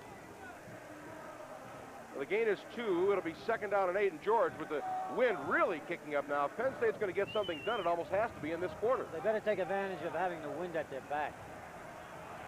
2nd down and 8. Blackledge 8 out of 16, 110 yards, 1 interception. Blitz. Blackledge. He's hit and dropped, fumble, and Penn State has recovered at the original line of scrimmage. Bill Kontz fell on the ball to recover, and now it is 3rd down and 8. Penn State initially picked up the blitz, but nobody was open. Well, Pizzulli, watch Pizzulli, I believe it's Pizzulli. Moss is putting pressure, and Pizzulli comes off his block and makes the tackle. Penn State's fortunate to have the ball recovered. The tight end was open. Penn State has fumbled 5 times. They have lost only 2. A lot of that is due to the ferocious hitting. I mean, they are just smacking each other. 3rd down and 8 yards to go. Penn State needs a first down. Blackledge looking, he's firing the bomb along the sideline, well overthrown, intended for Kurt Warner. Ball at least 5 yards overthrown, and Penn State will be forced to punt. Rich Kranak, one of the linebackers, along with Yogi Jones, a leading tackler. In the defensive backfield for the Pitt Panthers, Troy Hill at left corner. Tim Lewis at right corner. Dan Peep short with an interception. Tom Flynn, the free safety. Here's Giacomero to kick. It's off a high kick. The wind to his advantage, obviously. It is fielded, and Jellick falls down at the 8-yard line. Chris Jellick, a freshman, probably never should have touched the ball. Stan, there's an automatic rule that the coach, if the ball goes inside the 10, you let it go. You're not going to catch a ball. You got to take a gamble or go into the end zone, and you get a touchback. There's a timeout in the action. The score, Pitt 7, Penn State 3. We'll be back right after this.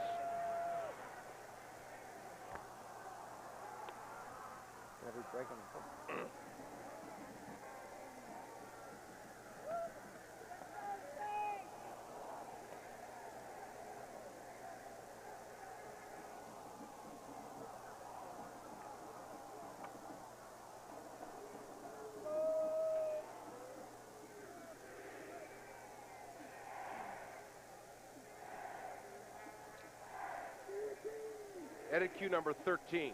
After Pitt took the kickoff to open the second half, the teams exchanged punts, and the Pitt Panthers have the ball.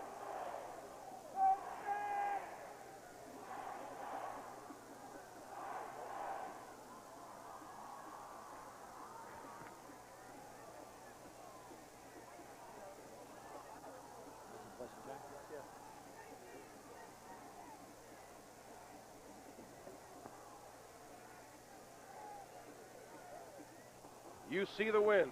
No additional words are necessary. The wind is blowing against Pitt here in the 3rd quarter. Of course, they will have it in the 4th. First down and 10, Pitt at their own 8-yard line. Let's see if they're careful with it in here, or if they keep it on the ground. Thomas trying to get outside. He gets across the 10 and out to the 13-yard line. That may not look like much, but that is a 5-yard gain. And at this moment, Penn State losing the battle at the line of scrimmage. Mark Robinson made the tackle, but a gain of 5 for Brian Thomas. Once again, that's been their most successful play. They run into the side of the 2 wide receivers. Penn State's loosening up with the 2 wide receivers. They're going to have to come with a blitz off that corner. 85,522, an all-time Beaver Stadium record. 2nd down and 5. Pitt at their own 13. McCall, nowhere. Tried the inside hand off to McCall. He is stopped by Scott Radisick and the Penn State defensive line to bring up 3rd down and a long 4 yards to go. And again, it is crucial for Penn State here because they would force Pitt to punt into that wind, which is about 20, 25 miles an hour now. In addition, they got the wind in their face, and they don't know if Marino can throw the ball because he got, popped pretty good. I'd go after him. Well, let's see what Pitt does here. They need the first down to help run out some time in this 3rd quarter with the wind disadvantage. Thomas tries to get outside. Here comes the defense. He's hit and dropped for a loss. Back at the 10-yard line. Dan Biondi and Mark Robinson. Low bridge him. And that'll bring up a 4th down and long. That's the way you're supposed to defend it. They strung it out, allowed the cornerback Biondi come up, make the tackle. He makes a great play. This is the same play that they ran on the 1st down. It's a pitch sweep to the twin receiver side. Thomas is trying to make a cut. He can't. Biondi's rotated up from his cornerback, makes a great play. Recchia, standing in his end zone, will get it away from the 3. The return is on. Tough kick against the wind. Bow will let it go. And the ball will roll dead at the Pitt 43-yard line. So the kick is a 33-yard kick, not bad under the circumstances. but Penn State will have excellent field position at the Pitt 43-yard line. And they gained 17 yards in that exchange of punts. Very significant. Well, the fans, maybe the announcers get impatient, but at this time, with the wind being the factor that it is and so often is in this Pitt-Penn State game, you're kind of playing a chess match. You can gain 17 yards on possession. Here come the Nittany Lions. First down and 10 at the Pitt 43, trailing 7-3. Kenny Jackson coming in motion near side. Warner gets to the 40. He's run out of bounds near the 40-yard line. Troy Hill makes the tackle. The gain will be 3 for Kurt Warner. So that gives him 77 on the day. Well, maybe they're going to give him 4. This may be the 1,000. Okay, there's that pitch sweep. Jackson comes in motion to help out as a blocker. He gets to the corner, but the sidelines. Joe Paterno pacing nervously. The gain is 4. Kurt Warner goes over the 1,000-yard mark for the second straight year. Second down and 6. Blackledge. He's got room to run. 35, 30, and he's down. At the 30-yard line, near the 29. It'll give Penn State a first down. The gain is 10 and a first. And that's important. He's had that all day long. At this place, where you're that close to the goal line, if he sees no receivers, everybody's covered. He's got to put the ball away and make something happen. Let's take a look. Now, Pitt only rushes 3, 4 people. He's got all day, but he can't find a receiver. Rolls out. He's got pretty good speed.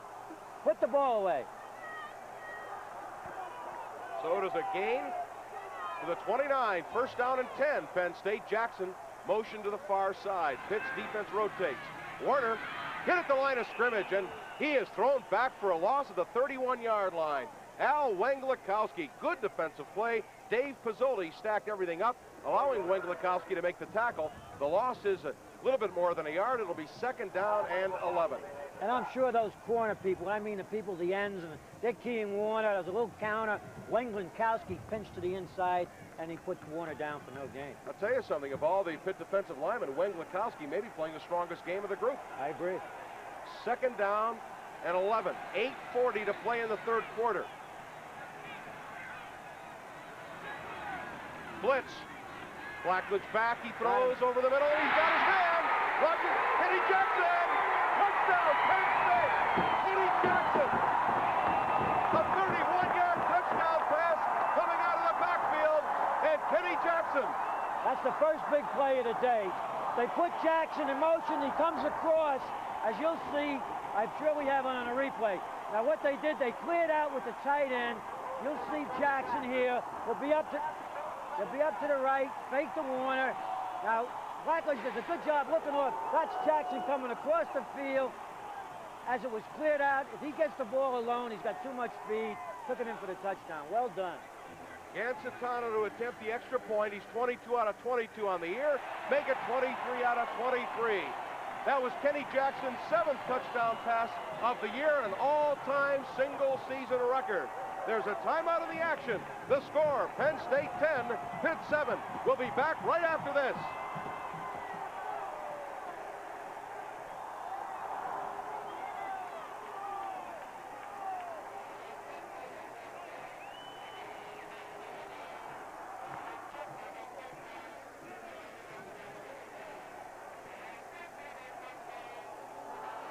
At cue number 14.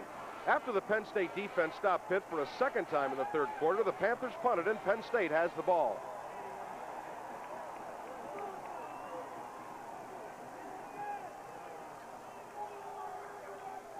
At cue 15. Following the touchdown by Kenny Jackson, the Lions lead 10-7, and Pitt has the ball.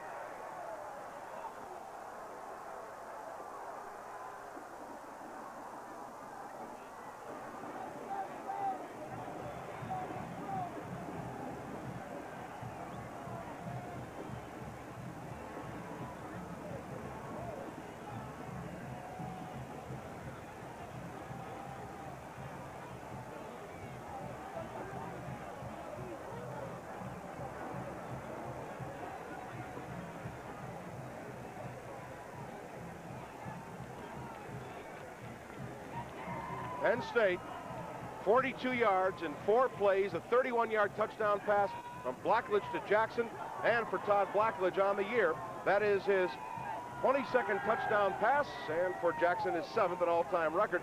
And Nick Gancitano will kick off, not Manka, and I wonder, George, if they'll try to boot this thing deep with that great wind behind them. I'm sure that's the idea, because the squib kicks that they've been using so far have been much too short, and Pitt's been getting good field position around the 30. And by the way, with that catch, Kenny Jackson also has set a record for the all-time receiving yards in a season, passing Jack Curry in 1967. Kenny Jackson now with 4 receptions, 43 yards, and the touchdown. So with the wind at their back, and I don't know why Gancitano's kicking off. Manka has been doing it, but in any event, here they go. Chris Sidnor will hold the ball, keep it on the tee. Stone near side, Compton far side. Here's the kick. It's high and short, even with the wind. Stone at his 10. To the 25 and across the 25, out to the 27-yard line, and really not much excuse for that. Pitt gains 7 yards in field position on that, making the tackle Stu McMunn. So here come the Pitt. They're down 10-7, and the Penn State crowd urging the Penn State defense. 43 yards, 4 plays, a minute and 20. Blackledge to Jackson for the touchdown. Again, there's still 8:22 to play in the third quarter, which means that Penn State has the win advantage for another 8:22.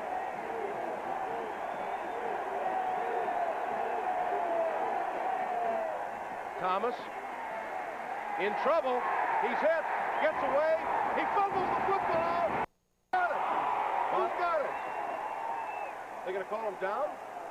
I guess so. I guess so. Scott Radicic made the hit. They'll gain 2 yards on the play. Well, this is the same play. Penn State's got a defense. Now he's trying to get outside. That's great lateral pursuit by Ashley Radicic.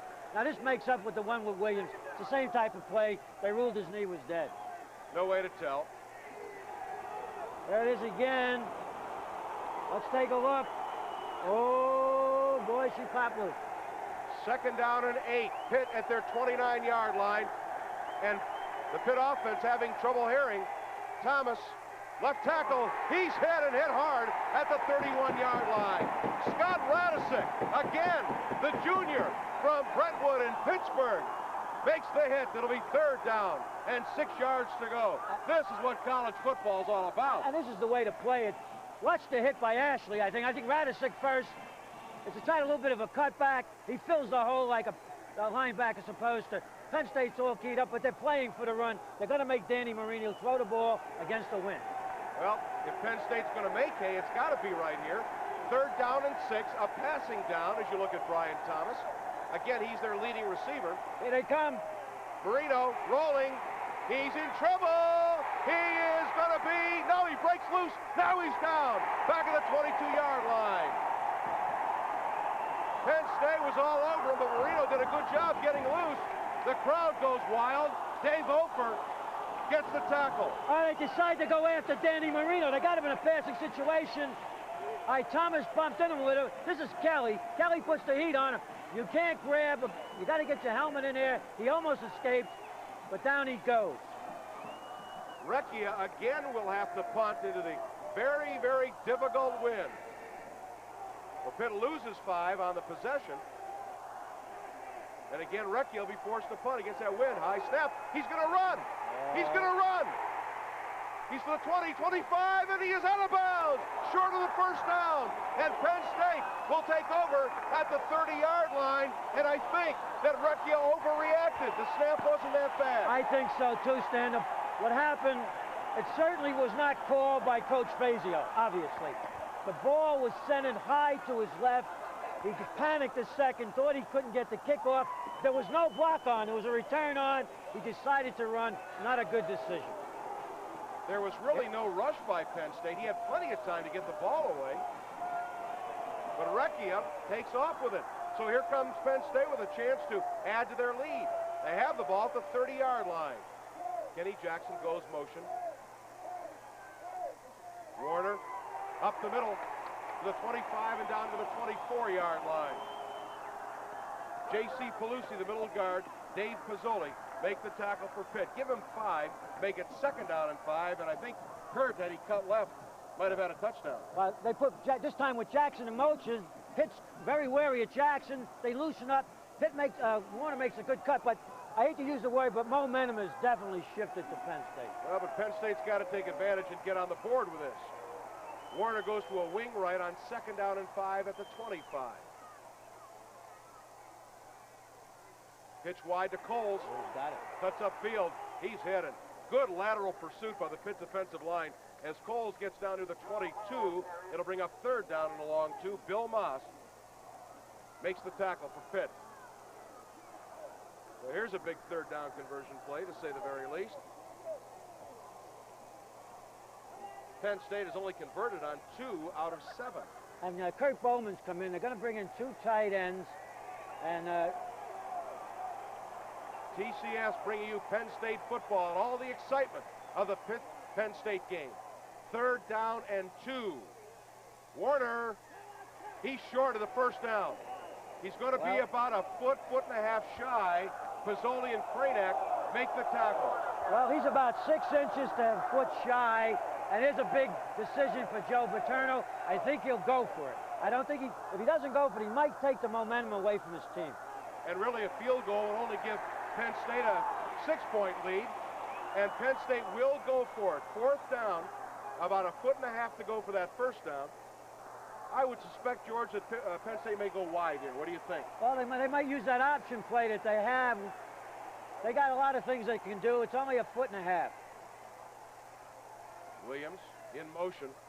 Big play in the football game.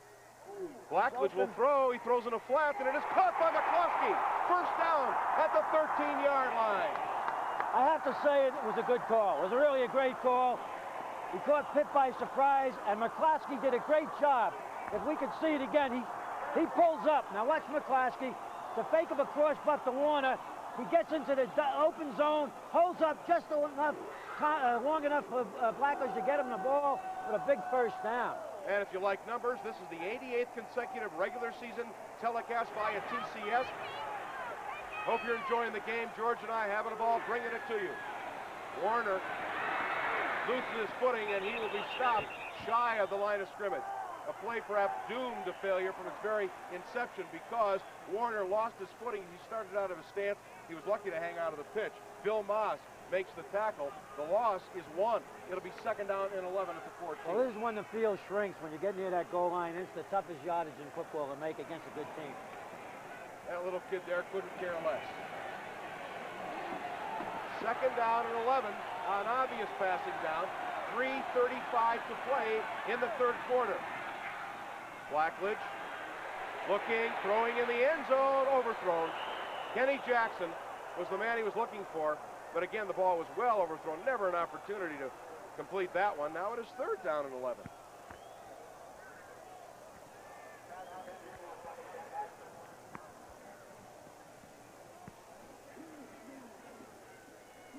Well, this is going to be a safe pass. They'll try to get the 1st down or touchdown, but they still don't want to lose the opportunity of getting that extra 3, which will put pressure on Pitt to come back for a touchdown. Now, Pitt is going with a nickel back in their secondary. 5 defensive backs as Blackledge will throw. Linebacker blitz. He looks, he throws in the corner, incomplete. The pass intended for Joel Coles, but he could not get around the cornerback, and a good defensive play by John Lewis, and so Penn State gambling on 4th and a foot, getting the 1st down, gets nothing after that. In fact, loses a yard, and that'll bring on the field goal unit once again. It also points out how important the 1st down play was. When Warner slipped for no gain, they put themselves right in a bind right there because they can't pass up the opportunity to make 3. It'll be a 31-yarder, angle right, and believe it or not, the wind is swirling around and actually blowing against Gancitano. He is 8 out of 11 on field goal, has 1 today. Kick is up, it is long enough, and it is good. A 31-yard field goal by Nick Gancitano has increased Penn State's lead to 6 points at 13-7, 3:23 to play in the 3rd quarter. Now we talk about teams being satisfied with giving up 3. I would think at this point, George, with the crowd screaming and the wind factor, Pitt's got to be very happy that they only gave up 3 there. I think they were fortunate. I think we talked about this in many games when there's been a lot of wind. sometimes the wind goes against you. It's adverse when it's behind your back. The last two balls that Blackledge took off, and you can't calculate the velocity of that, what the wind's doing to the ball. I still think that the only way either Pitt is going to get back in the game or Penn State's going to get up more points is the short passing game. George, you made an interesting comment at halftime, talking about Penn State having an extra week to prepare for the ball game. They may have more tricks at their disposal in the second half. Well, they had another extra week to prepare, so they should have more of a variety of changes to come out in the second half. And obviously, they have, especially on defense. They've shut Pitt off, and they've been able to come in and get 10 points. So let's see how the game progresses. The wind continues to whip around. Again, it is blowing at Penn State's back, but they will enjoy that advantage only for another 3 minutes and 23 seconds. The scoring today, Brian Thomas, a 4-yard touchdown run for Pitt, and for Penn State, a 31-yard touchdown pass from Blackledge to Jackson, 2 field goals by Gancitano, 1 of 26, this one of 31. And this one set up when punter Tony Recchia made a rather unfortunate decision to take off with the punt on 4th down and very long yardage. Compton and Stone back deep, but again, Penn State has not gotten the ball to the goal line all afternoon long, and they are going to use Nick Gancitano to kick off, and that has been pretty much the responsibility of Massimo Manco all year long. Again, Sidnor will keep the ball on the tee. I think some crazy glue would do the trick. Again, if Gancitano gets any kind of foot in this thing, he should kick it out of the end zone. A little better foot this time. Compton at the goal line. He's hit, and he's dropped to the 10-yard line. What a play by Rocky Washington from Beaver Falls. Oh, what a tackle. He come in like a jet, just coming through space. He's a great kid. They're high on him. Now, actually, that's not a wise move. The ball was almost in the end zone. Nobody touched him. He has great speed, and Pitt is in the hole again. We talk so much about big plays, and we always think of big plays as being a 50-yard touchdown bomb, but sometimes a play like that can do as much to affect a team as a touchdown. Absolutely. 1st down and 10. Pitt backed up at their own 10-yard line. Thomas. He's headed the line of scrimmage and stopped for no gain. Mark Bruhan coming in on the tackle. Sefter and Radicic coming in to help out. No gain. But Stan, what they're doing, they're taking the ends and pinching them in down hard, keeping everything from getting outside, making them run the ball to the inside. And they figure that there's no way Marino's going to throw the ball here unless he absolutely has to. So, you know, it's a great advantage for the defense. Well, again, at the very least, Penn State would like to force Pitt to punt into the wind. 2nd down and 10. Marino back to throw. No pressure over the middle, and it is caught. Incomplete. No, they really did not get it. Julius Dawkins went down on his knees to get it, but he could not come up with it. So it'll be 3rd down and 10 yards to go. The clock stops, and that's important at this juncture with 2:41. There's a good route by Dawkins, but watch the ball kind of just feather down. That could be the wind, and he never really had possession of it. No, he dropped it, really. He had it in his hands and his chest and bounced out. Now Pitt is going to go for a quick kick. They're going to send to the punting unit very rapidly, trying to catch Penn State unawares. The punting unit is on. Recchia stands in his end zone on punting on 3rd down. Here's Recchia. Kicks it. Good height, but not much distance. Penn State will just get away from it. It's a very good kick, actually. Rolling dead at the 43-yard line. So the kick is 33, no return. And once again, as they started their last touchdown drive, their first and only, Penn State has the ball at the Pitt 43. Still 2:31 to play in the 3rd quarter. I think what Coach Fazio was thinking, he figured it was 3rd and 10, around about the 10. Penn State might come with the blitz and catch Marino in the end zone, which would have given him a safety and another 2 points, which would have been awfully big 2 points. And he decided to go for the quick kick on 3rd down. That's Foge Fazio right there. Penn State with a good opportunity. Inside to Williams, gets outside, 40, 35, and down to the 34-yard line. John Williams with a 9-yard gain. Tom Flynn, free safety, and a good football player makes the stop. And this is what you got to do. It's a fullback counter. It's closed off. He makes a nice cut, gets his daylight, gets his shoulders upfield, gets up to, bangs in here real tough, and gets as much as he can. Williams has only carried 4 times for 24 yards. 2nd down and 1. Perhaps a down to play with. High backfield. Here's Blackledge. Looking to throw. Play. He's got a man open and pass interference. Pass interference will be called against Tom Flynn. Well, Pitt fans aren't going to like it, but you can't touch him. You certainly can't knock him down. Let's take a look. This is the same play, similar to what Jackson made the touchdown. Now watch Flynn come from his deep position. He hits him before the ball gets there. You cannot touch him. No question about the call, certainly. Now, defensive back, of course, has a right to go for the ball, but they went through the man there. We got another angle at it. Now what? Flynn will hit him and knock Jackson down before the ball got there.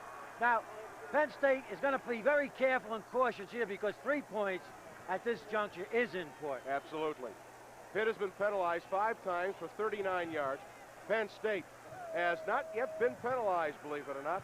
The most important penalty against Pitt was a delay of game on a punt return. 1st down and 10. Penn State at the Pitt 15-yard line. Blackledge will look.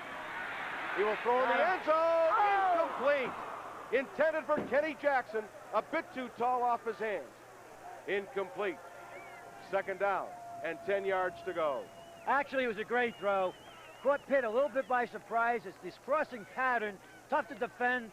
He gets underneath the defender. The ball was there. He just didn't get high enough. 10 out of 22 for Blackledge. 1 touchdown pass, 1 interception.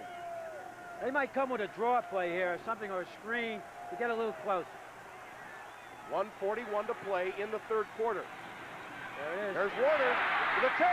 He's to the 5 to the 4-yard line. 1st and goal. Penn State. Kurt Warner. 11-yard gain. Brooks made the tackle. All right, they go to the tailback draw play. It's a good call. Almost broke it.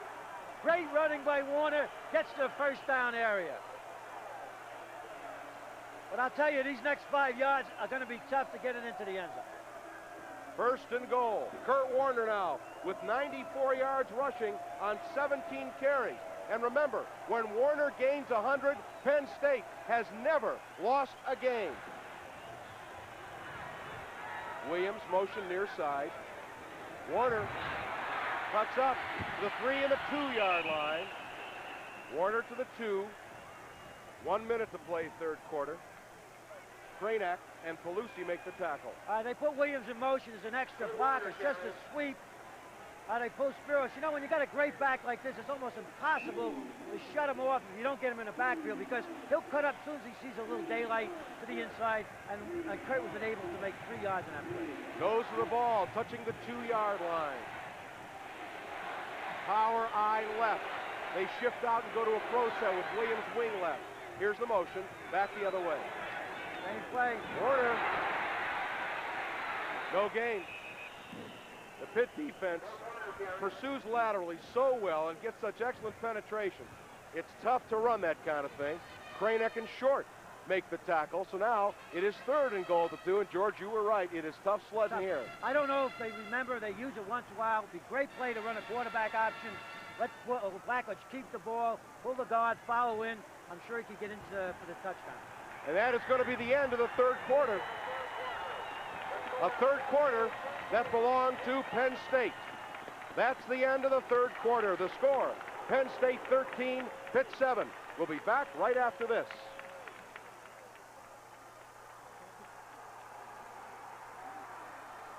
There was no further scoring, and the 3rd quarter ended with the score, Penn State 13, Pitt 7. We'll be back right after this.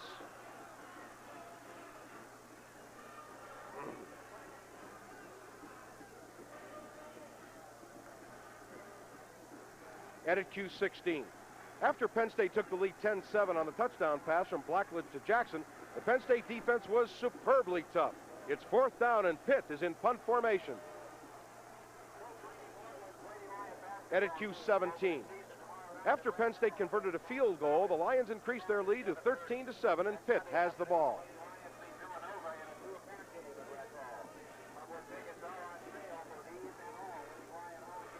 Edit Q18.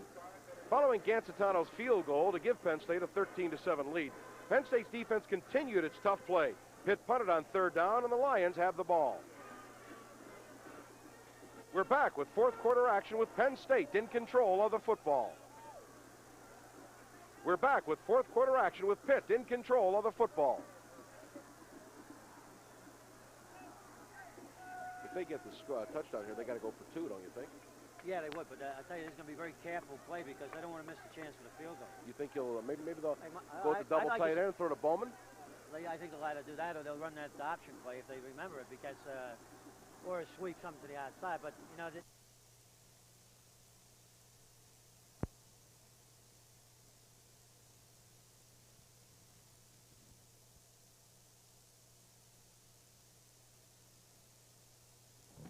Roll out, or that option. Come down, let that option keeper. They're going to play Warner wide. Let him go. Send Warner as as a pitch man, and then come back with the keeper. You know. But you don't want to do anything reckless because. Yeah, give us some setup time here.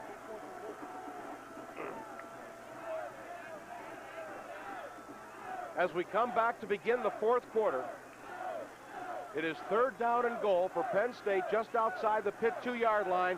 George, what do you expect on this call? I expect a rollout or the play action crossing ends or possibly the option play. Out of the power I, Warner and Cole behind Blackledge.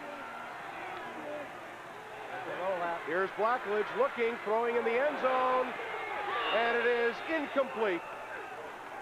They were looking, but good coverage on Joel Coles, and they went for the pass, a safe pass as it were, and that'll bring on the field goal unit, so Penn State does not get the touchdown. The key word was safe. They wanted a high percentage play where he had the option to throw it out of the end zone because they have to get 3 here. They know they want that 3, and they picked a high percentage play. We're assuming Gancitano makes the field goal. You have to remember something. Pitt has the win in the fourth quarter, and a touchdown would have given him a 2-touchdown lead.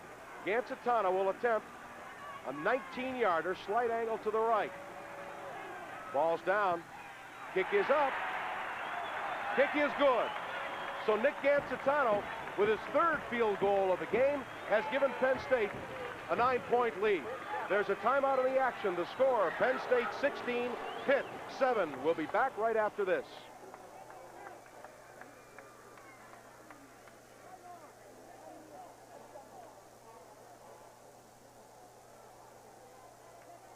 And at Q19. After Penn State moved for a field goal to increase its lead to 16-7, Pitt has the ball.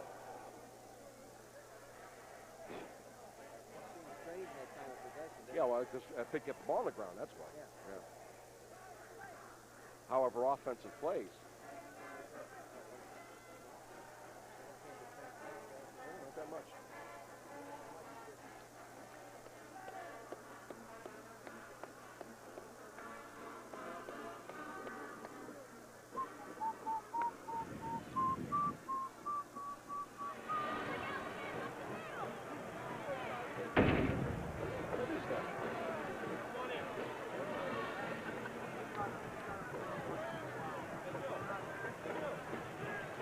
That in West Virginia got real shaky.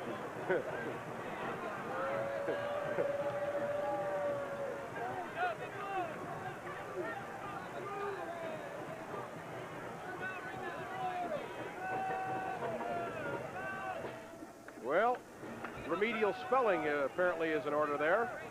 A little plastic surgery wouldn't hurt either. 14:51 to play in the ball game. Penn State with a 9-point lead as you look at Foge Fazio. Something important to point out, 2 factors. Number 1, the wind will be in Pitt's favor in the fourth quarter. And in conjunction with that, George, Dan Marino threw only 2 passes in the third quarter against the wind.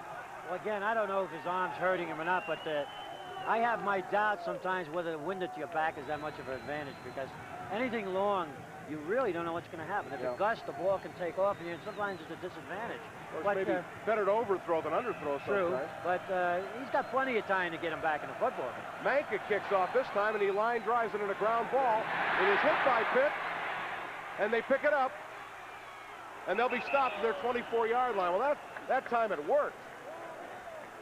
Brad Sarr makes the tackle. Rogers Alexander in there as the ball bounced off a Pitt player. Penn State moving 41 yards, 7 plays, a 19-yard field goal by Gancitano. Now Pitt will have an opportunity to move with a wind at its back. They trail by 9, obviously needing 2 scores, but they do have the win.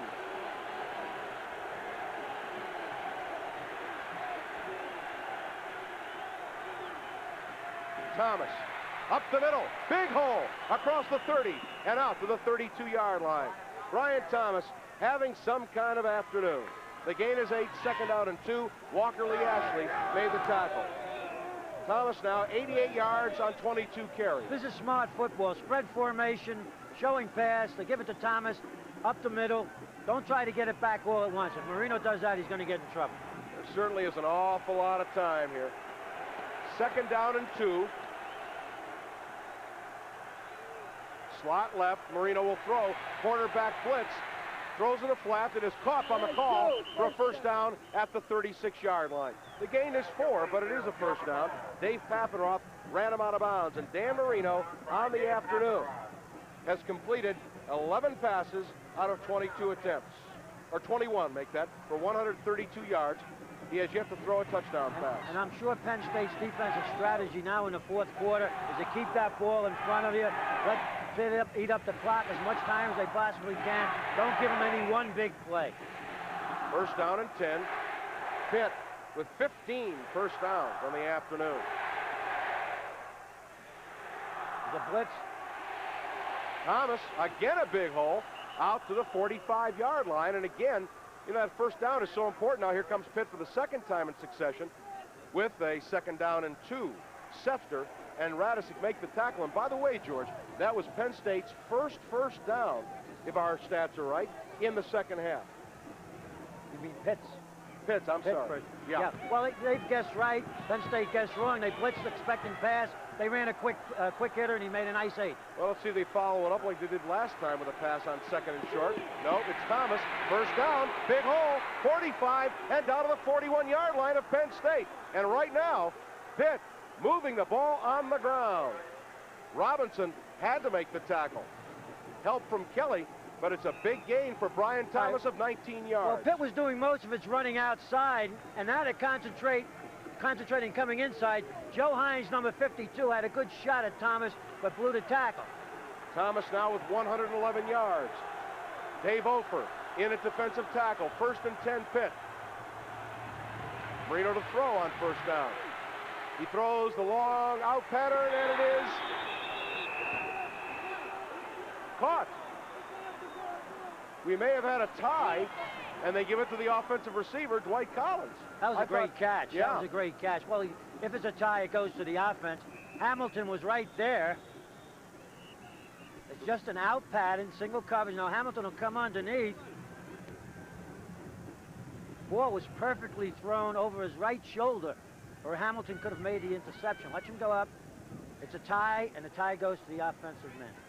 Well, that is a great play by Dwight Collins. Great concentration by the receiver, but also a good throw. He got it high and over the right shoulder, enabling Collins to come back and make the catch.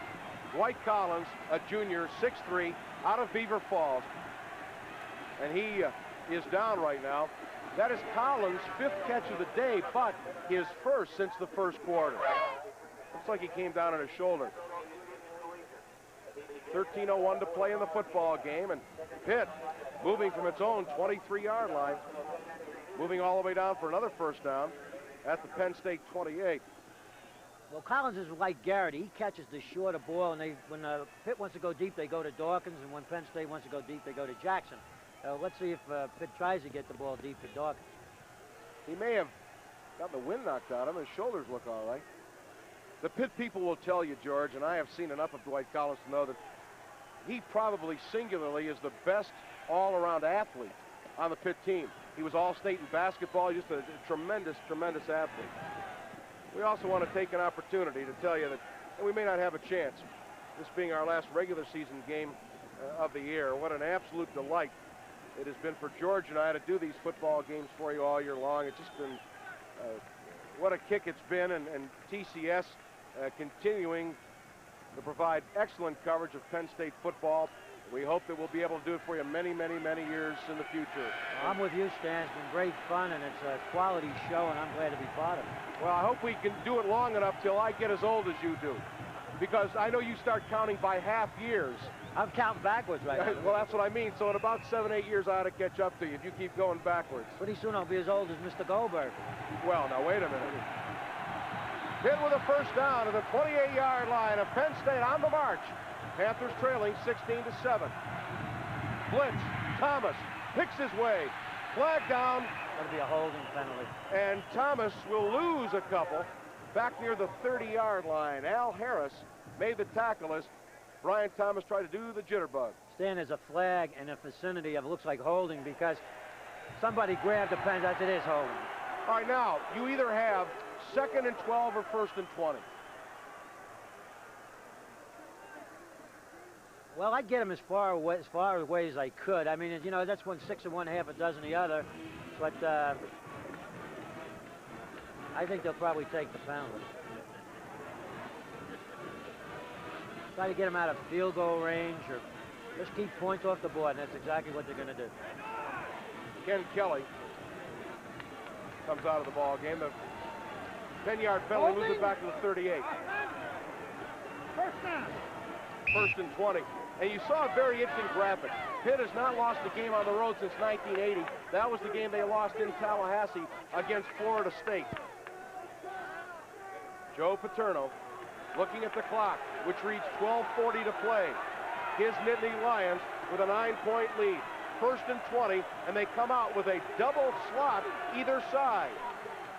Marino short drop looking, firing in the flat, and it is caught, but no running room out in the flat for Brian Thomas, and he gets to the 31-yard line. As it was, it's a gain of 7. Mark Fruhan, inner right corner for Roger Jackson, makes the tackle. With a gain of 7 will make it 2nd down and 13. That's a good call there. You get part of it back. It's a good call, but Penn State's willing to give it to him. It's a quick drop by Marino. 2 wide receivers clear out. And here's the back coming out of the backfield. Thomas makes the reception. 7-yard gain.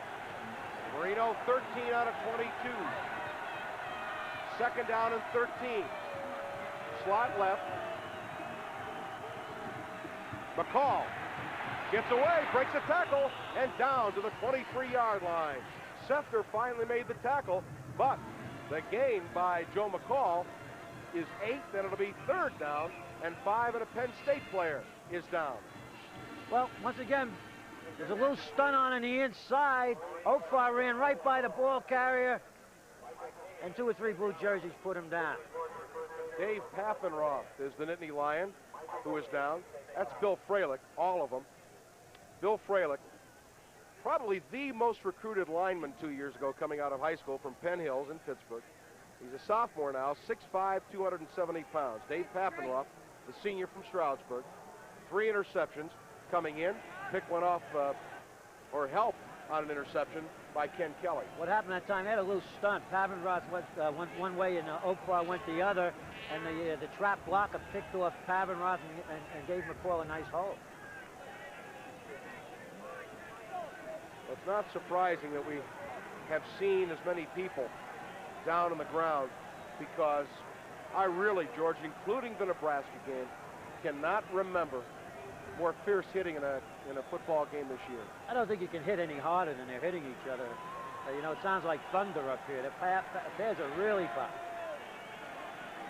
Roger Puz will come in to replace Paffenroth, who looks like he's got an ankle problem.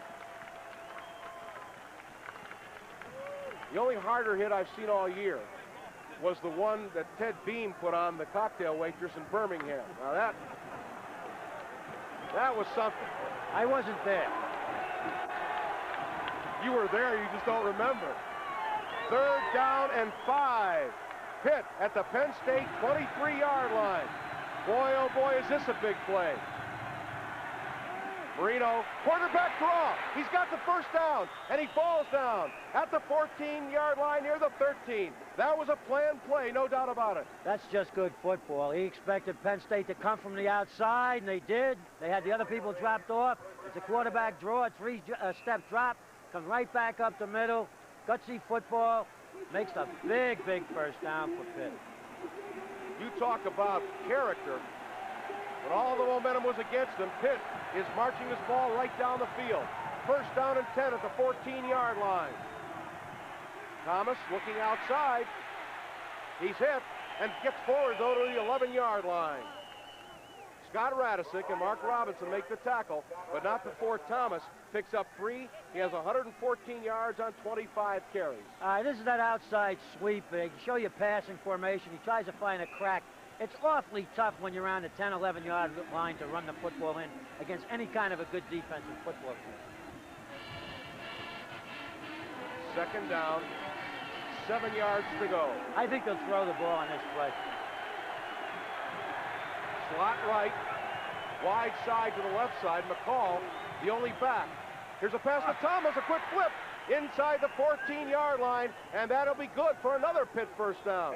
Ken Kelly made the tackle. How's that for a play? That was a design play. It's just a quick hit, and actually Marino almost lost the handle on the ball as he came up from the center. Watch him. He really hasn't got good control. He pushed it out there, and Thomas just ran a quick little inside post, almost took it in for the touchdown.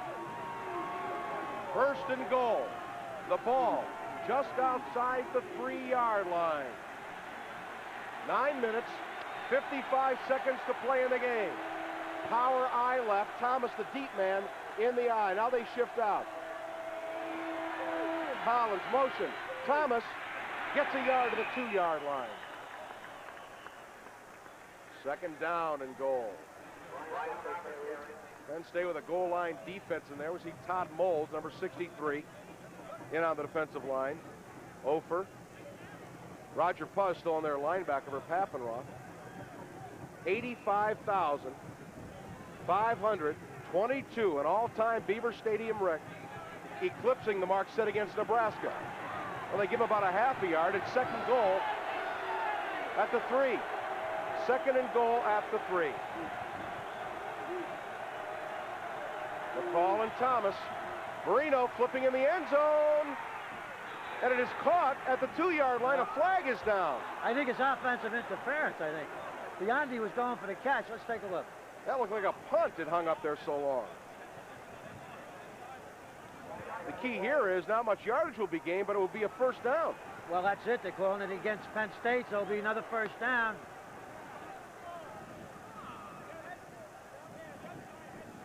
Personal foul, Penn State.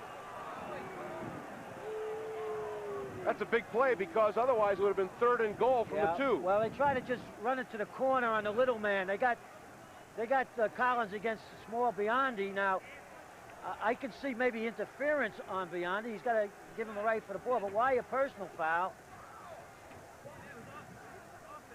Oh, here comes Robinson. That's a late hit. It's a good call. That's a dumb call because it was a good defensive play. Mark Robinson coming in when Collins was down and getting the penalty half the distance, but that's not the important thing. The important thing is here it is now first and goal where it would have been third and goal. Was it dead ball? We had a completed pass, then we had a dead ball foul, a personal foul against the Blue. It is third down. All right, there's the explanation. You heard it. All right, then it's third down. It is third down and goal from inside the 1. Well, and that actually only hurt Penn State by a half a yard. Third down and goal from the 1.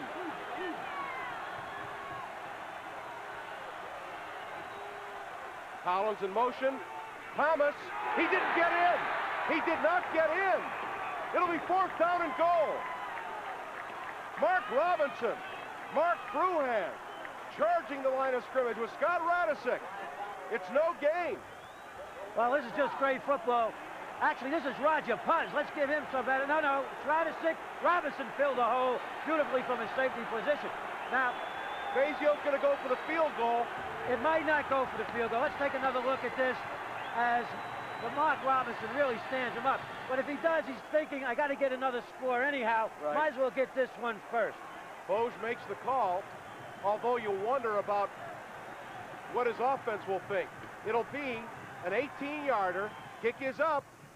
It is good.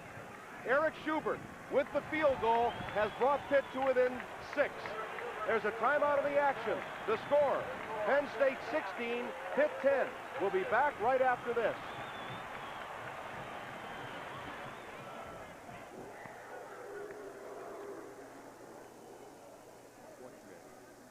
Edit cue number 20. After Pitt moved for a field goal to make the score, Penn State 16, Pitt 10. Penn State has the ball.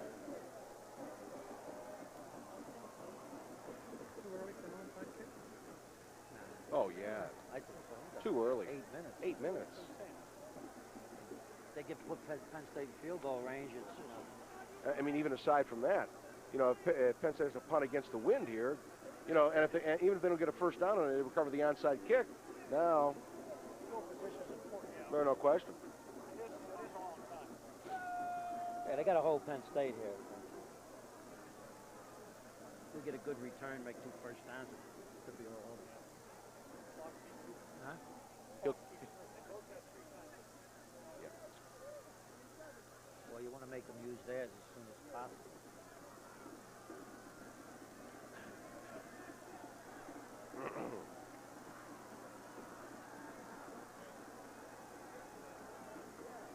Need a turnover. That's what we need to play.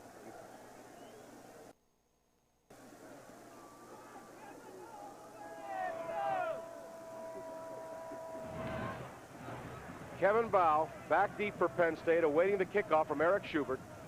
8 minutes and 4 seconds to play. Penn State's 9-point lead is now a 6-point lead within a touchdown. Schubert will kick off. And with that wind, he should get it into the end zone. Does he ever? Out of the end zone. Tony Mumford lets it go, and Penn State will take over 1st and 10 on its own 20-yard line. You don't have to be a football genius to figure out the key to the game now, George. That's the Penn State offensive line. They've got to grind out some first downs. And Pitt knows that, so they're going to be coming with everybody but the kitchen sink and try to make Blackledge throw the ball. Pitt with a very nice 79-yard drive down to the Penn State 1-yard line. They elected to go for the field goal. Well, here we go. It's Kurt Warner time. 1st and 10 against the wind. Williams. 1 yard, maybe. Dave Pizzoli makes the tackle. And again, Penn State must get some first downs here, not only to chew up some of the clock, but when they do, or if they do have to punt, they'll be 20, 25 yards further upfield, making Pitt go a longer distance. 2nd down and 9. 7.5 to play. This time the I backfield. We'll look for Warner. Watch the reverse. Kenny Jackson needs a block. He's in trouble. Thrown out of bounds at the 17-yard line. The loss is 4. It'll be 3rd down and 13. Tim Lewis saw it coming, smelled it out, and now Penn State will have to throw. It was a good gamble. Actually, he was a little too deep, too far away. Here it comes. Never had a chance to develop. Lewis smelled it. That forces the ball, forces the play to the inside, and well, Wenglakowski came up and made the tackle. Yeah, Wenglakowski really is the man who should be given credit for destroying the play, although Lewis made the tackle. 3rd down and 13 yards to go, and of course he went out of bounds, so the clock stopped with 7:21. Blackledge will throw. Blackledge looking, firing over the middle, and it is incomplete. In and out of the hands of Kevin Bow. Oh, he had it for a first down. The pass slightly behind him, and now Penn State will have to punt from deep in their own territory, and the momentum is on Pitt's side. Now, Blackledge did a good job stepping up, but he threw the ball a little behind Bow, coming right to left in the open zone. He was open, got his hands on it. Lucky Flynn didn't intercept. Giacomello will have to kick against that wind. Williams and Jellick back deep for Pitt at their own 45. Giacomello with a kick. It's a good kick, and it bounces. Penn State gets a break. Blown dead at the 32-yard line. A 51-yard kick by Giacomello against the wind, and that is a big play. There's a timeout in the action. The score, Penn State 16, Pitt 10. We'll be back right after this.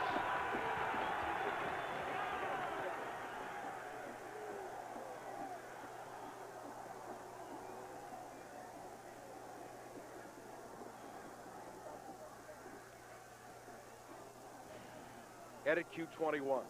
Following Pitt's field goal to close the score to Penn State 16, Pitt 10, Penn State could not move. They punted and Pitt has the ball. We've had a report that as the steps are slippery. Yeah. Pavlov is leaving. You know, Dawkins has got to be hurt, yeah.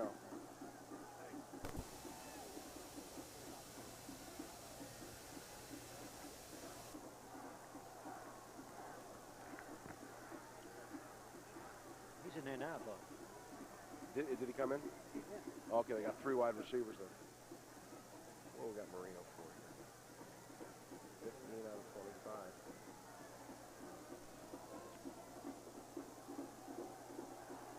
25. 7:04 to play in the game. Pitt down by 6 at their own 32. And once again, the Penn State defense has the burden on their shoulder. Thomas up the middle, what a hole, 40, 45, across the 45 and out to the 48-yard line. Oh, Brian Thomas, what a hole he had. 16-yard gain.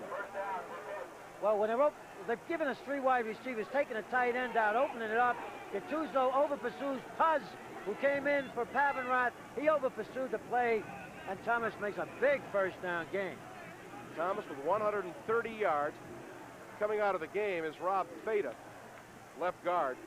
That means that Jim Sweeney will probably move over there, and Magnelli will come in at center, or Paul Dunn will go in. We'll check that for you.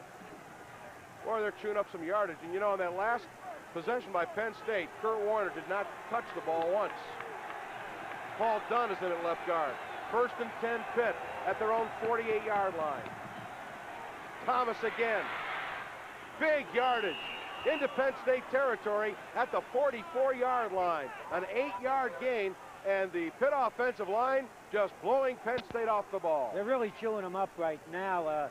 Gattuso's got to stop making too much penetration and get some lateral movement to come down the line and help out a little bit. He's getting caught in the backfield. 2nd down and 2, and Pitt has been in those 2nd down and 2s many times. Watch for the pass here. Here's Marino looking. He's going to scramble. Now he throws. It is caught. 1st down at the 37-yard line by Brian Thomas. Roger Puz rode him out of bounds, but it is another Pitt 1st down. That was a great individual effort by Marino. They were going to go for the whole bomb here. He looked to his right, then he rolled to his left. He was going to throw back. There was good coverage, and Thomas slides out after faking through the backfield in the flat. Puz puts him down, but not before he made the 1st down. Well, Thomas gained 138 yards on the ground. He also has 6 receptions. 1st down and 10 Pitt near the Penn State 35. Thomas, still a good gain. He gets down to the 32-yard line. A gain of 4. It'll be 2nd and 6. Steve Sefter makes the tackle. Penn State is going to have to come up with a defensive play here, because if Pitt goes in, Penn State will have very little time to come back. 5:20 to play in the football game. Anytime you gain 4 yards on 1st down, you've done the job. 2nd down and 6 at the Penn State 32. Thomas again. Hit at the line of scrimmage. Gets forward to the 30-yard line. Thomas picking up 2 on effort. It'll be 3rd down. Puz and Sefter make the tackle. Well, they're pinching both the linebackers now, which is smart to take the inside running game. They're going to force Danny Marino to do this thing on his own if it's going to be done. He's going to have to throw the football. Well, George, there are still 4 minutes and 45 seconds to play in the game, but I would have to say that this may be the play of the game right here. Absolutely, absolutely. Well, they got 2 downs to make 5. You know they're going to go for it. 3rd down and 5 at the Penn State 30. Slot to the left. The fans are on their feet. Marino gets away, throws over the middle, incomplete. Intended on the crossing pattern for Dawkins. Williams in the area, and here comes Schubert. And both defensive backs did a great job. Penn State was on man-to-man coverage on that particular time. They put some heat on from the outside, and they had those receivers covered like a blanket. Now, Eric Schubert is on. I can't believe that he's going to try for, this could be a fake, but he's figuring he might get a shot at another field goal. Schubert, 1 out of 2 today, a 47-yarder. Kick is up, it is long enough, and no good! No good! He missed it to the right side. And so Pitt electing to go for that 47-yarder. He indeed had plenty of distance, but not the accuracy. 4:23 to play in the football game. From a coaching position, it's an awfully tough call to make. He had the wind at his back. He thought the kid had the leg to make it and hoped that he could get one more shot at another field goal. Whether it was the wisest decision in the world, I don't want to second guess him on it, but now Penn State has a chance to put the game away. And of course, Penn State gets the ball at the 30-yard line, and it is up to them to get a couple of first downs. First down and 10. They better go outside where it's the best place they can go. Here's Warner. 35, 40, 42-yard line. Kurt Warner, stopped by Wenglikowski and Lewis. Warner is over the 100-yard mark again. Well, see, when you go outside, he's got a chance to make a cut for daylight, which he does there. Jonathan Williams put a great block on Jones, the linebacker, Yogi Jones. Warner now with 110 yards on the afternoon on 20 carries. And remember, Penn State has never lost a game in which Kurt Warner has run for over 100 yards. First and 10 at the 43. Williams outside, 50, 45, 40, 35, and he's run out of bounds at the 32-yard line. John Williams, a 25-yard gain. Hill and Moss take him out of bounds. Again, nice run, and sort of was shot off to the inside. Let's Williams take it to the outside on his own. Nice move on Flynn. Gets to the corner, up the sidelines. Oh, what a big play that was for Penn State. John Williams, 50 Take yards another angle at it. Did it on sheer speed. First down and 10, 3:45 to play. Blackledge missed the handoff. He keeps the ball, gets inside the 30 to the 29-yard line. Again, a missed handoff. Todd tucking it under. Rich Kranek and J.C. Pelusi make the tackle.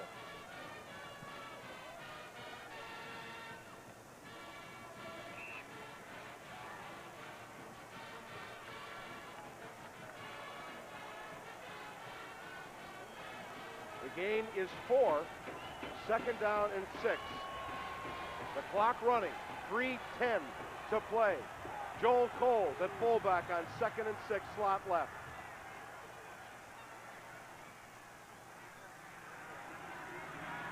Draw play Warner, 25, and down to the 21-yard line, and another Penn State first down.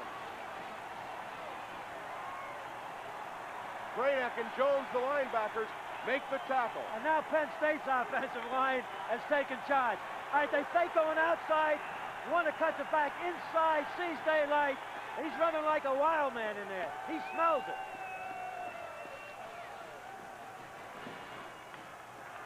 Clock running, 2:40 to play.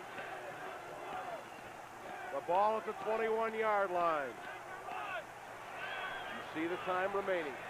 Jackson in motion. Williams, up the middle. He's to the 15 and down at the 15-yard line. Dave Pozzoli makes the tackle, but not before John Williams picks up 6. Fire out. Great block by Battaglia on Pelusi. Great running by Williams. Oh, do they smell it.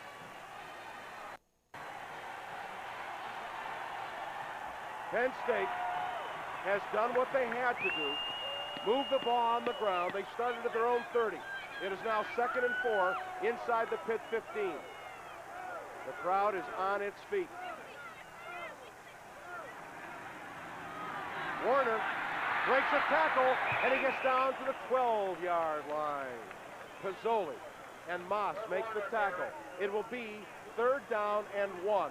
A minute 35 to play, and you wonder if Pitt will call a timeout here. Well, Stan, you're just seeing great running. He's finding a crack, getting into that crack of daylight, squaring his shoulders away, and just bullying his way for 4 and 5 yards. Of course, at this point, with only 1:20 to play in the game, a field goal ices it. I'm surprised Pitt is not calling timeout. This is the game right here. 3rd down and 1, Penn State. Coles nowhere.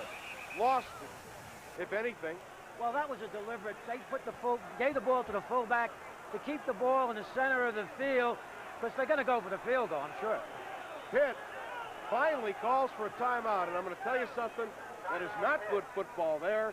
They should have used some of those timeouts. A little early, Yep. Stan. I agree with you. It might be a little too late for them, but they had to know that Penn State was going to go for the field goal or try, because that gives them a 9-point lead. Well, their only hope, of course, is that Gancitano will miss the field goal. Then they would have 55 seconds to come back and try to win it. I mean, you've got to, on that last first down drive, I think Pitt should have been using some timeouts. Especially when they had all of them. Be that as it may, it will be a 30-yard field goal attempt by Gancitano. And of course, if Penn State would have been able to make the first down there, the ball game would have been over. Well, I'm not sure they're going to go for it yet. I think that they will. They're talking it over there. Total yardage in the football game. Pitt, 374 yards. Penn State, 356. They have to worry about a blocked a field goal. They're going to go for it. All right. They're going to go for it.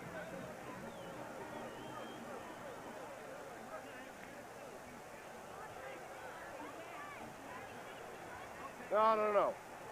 Gancitano is in. Kurt Warner is the offensive player of the game this week. This week's award is sponsored by our friends at Subaru, Daily Juice Products, Westinghouse, and by Anheuser-Busch, St. Louis. It will be a 29-yard field goal by Gancitano, who has 3 on the day. Angle to the left. This could be the game. Kick is up, and it is good! Nick Gancitano, his 4th field goal. And Penn State has a 9-point lead with 53 seconds to play. Well, they planned it that way. It came out beautiful. He's in a perfect position for a right-footed kicker on that hash. Put it through beautifully.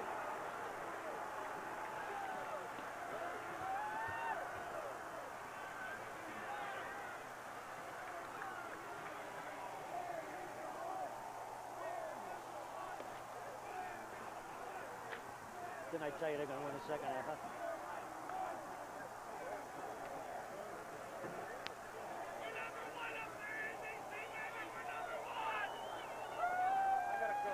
All right. Well, get in touch. Give me a call, okay? We'll see what about the bowl, okay? Okay, Ron. Okay.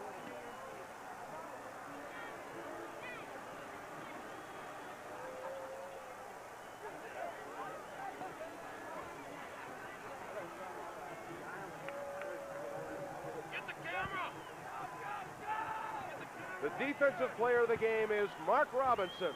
This week's award is sponsored by our friends at Subaru, Daily Juice Products, Westinghouse, and by Anheuser-Busch, St. Louis. Mark Robinson, number 32, a safety, our defensive player of the game. 53 seconds to play. Penn State with a 9-point lead, and all they have to do really here is to prevent a kickoff return. That's about it, Stan. They're in great position, obviously. It'd take a fluke to beat them now. I really admire the way they came back. This is the last 2 games against Notre Dame. A powerful team was leading at the half, and Pitt was leading. They came back, and they won both. Well, don't forget the California-Stanford play. You never know. I would imagine that Penn State will dribble this along the ground to minimize the possibility of a return. Here comes the kick, and there it is. Clock will not start till the ball is touched, and there it goes. Compton up the middle, hit hard across the 30 and out to the 32-yard line, 49 seconds to play. Boj Fazio staring defeat in the eye.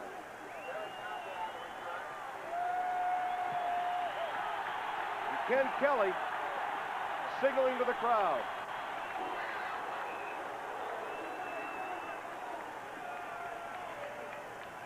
Marino now, of course, will send everybody out. Back to throw. A lot of time over the middle. It is caught by Dawkins at the 50. They want to keep him in bounds, and they do. It's a first down. That will stop the clock at the 50-yard line. Ken Kelly made the tackle. By the way, Pitt does have 2 timeouts left. Pass complete to Julius Dawkins. Ken Kelly makes the stop.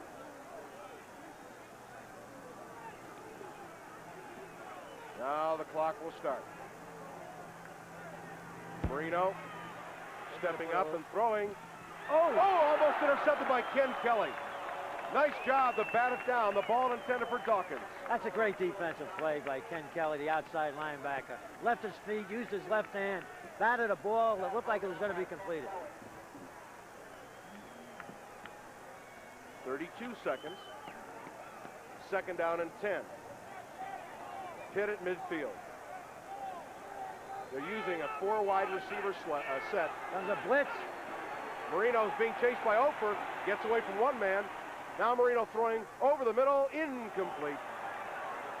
Thrown over the head of the intended receiver. Oh, and the fans are tearing down the goalpost. And there are still 23 seconds to play. And you don't like to see this. Plenty of time for that after the game is over. And the majority of the crowd booing those fans who came into the end zone. You know, it's always the people that are not really involved that kind of throw, you know, a wet rag onto everything. Now, we want to get the game over with.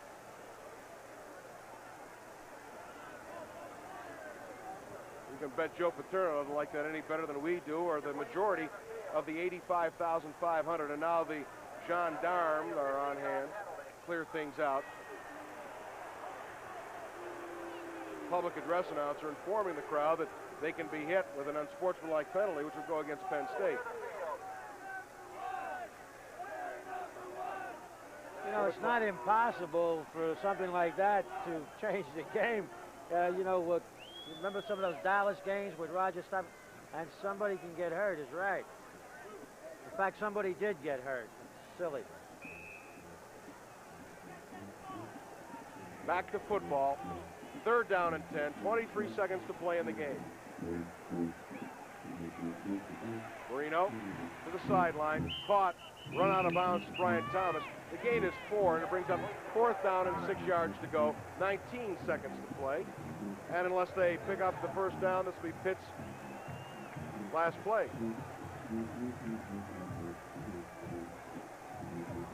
Well, Penn State's defense held Pitt to 3 points and in the second half, and I'm sure that man, Foch Fazio, will be second-guessed for going for the field goal on 4th and goal at the 1. But didn't Penn State play so much better in that second half? They looked like a little rusty in the first half from the weak layoff. 4th down and 6. Marino over the middle, dropped by Thomas, and that'll do it. That's it. Or rather, Clint Wilson.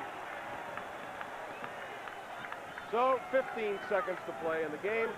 Penn State will fall on the ball once, and that will do it.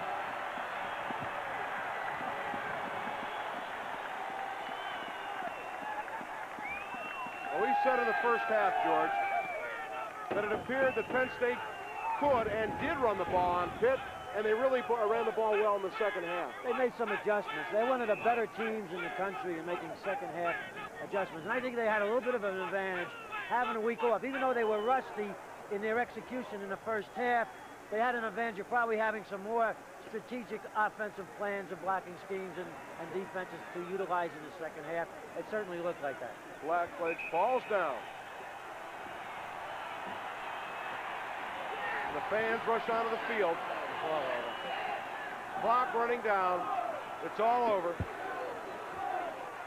And Penn State will head to the Sugar Bowl with 1 game to win for the national championship. That's the end of the game. The final score, Penn State 19, Pitt 10. We'll be back right after this. There was no further scoring, and the game ended with a score, Penn State 19, Pitt 10. We'll be back right after this.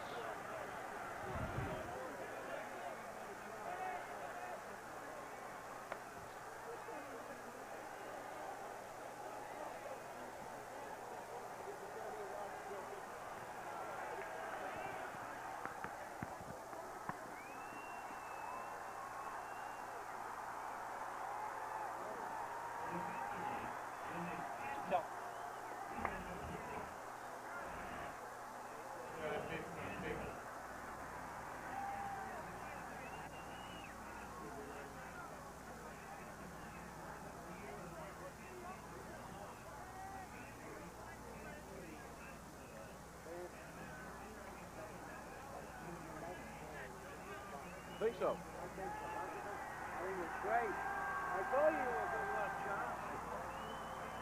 That was the curve.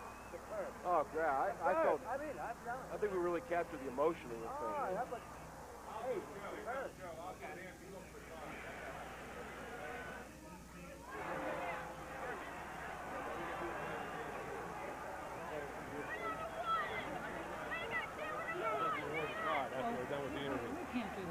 Crowd's out of hand. What to do? Tell them Todd Blackledge's case is going to award it, and you can't get him through the crowd. Okay.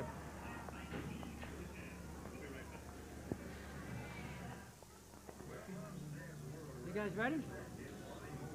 Oh, we got a lot of problems. You ready? We got crowd problems. We're ready. All right, John Grant with Coach Joe Paterno. Joe, a very hard-fought football game today. Tough football game between two awfully good football teams. Obviously, we're very pleased to have beaten Pitt, and I wish them a lot of luck in the Cotton Bowl. They're a fine football team, and it feels really good to beat them. There was a lot of offense in the game, not a lot of scoring in the game. Any explanation for that? Well, I had said to some people prior to the game it would probably be a game that the ball would move back and forth, but there might not be a lot of scoring in it because both teams have pretty good short yardage and goal line defenses, and the closer you get to the goal line, the tougher it gets. What a great way to end Kurt Warner's career. Yeah, he's a great football player. I think he's shown the country the last couple of weeks how great he is. Joe, do you feel good about the way the season ends now, moving on to the bowl game? Yeah, I'm pleased. We're going down to New Orleans, got a chance to be #1, and I hope we can do it. Okay, thank you very much, Joe. Okay, and by the way, Todd Blackledge can be here because of the crowd. Oh, here he is. Let me give him. Let me. I don't want me to give a credit here, Joe. Oh, One hurry second. up. Let's go. We got people waiting. On behalf of TCS and the Westinghouse Corporation, I want to reintroduce head football coach Joe Paterno to make the presentation for the Player of the Year, which gets this trophy plus a $1,000 non-athletic scholarship for Penn State. Joe? Todd, you deserve this. You've had a great year. You've been a great quarterback and a great leader. And I'm really proud and pleased to give it to you. Great game today, too. Let's win one more. Let's win one more. That's all. Thank you. I appreciate it. All right, Todd, Joe, thank you very much. Oh, yeah, thank you.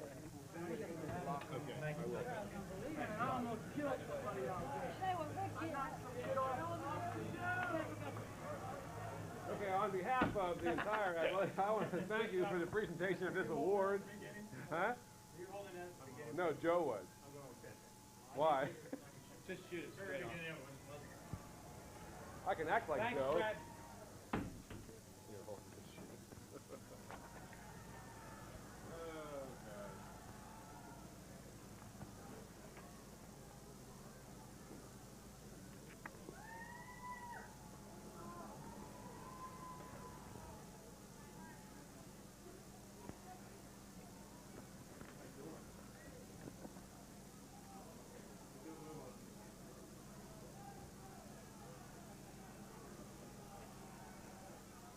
Good thing you got Joe in there because he wasn't going to retard me because he was going to just say, I know he was.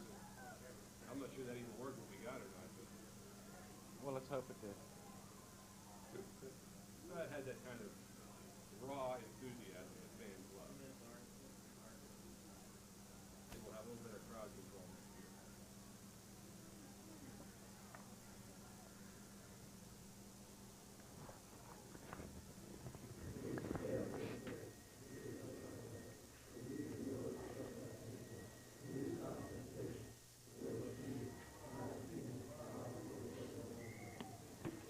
All right, let me have your attention.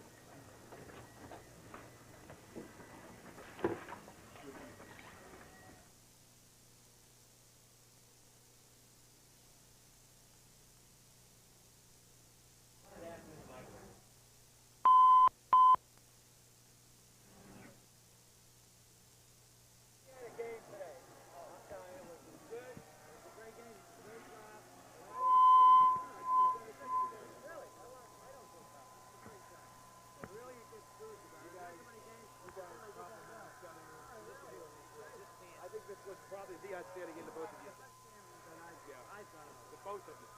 Thanks, Nelson. Hey, I gotta go through it.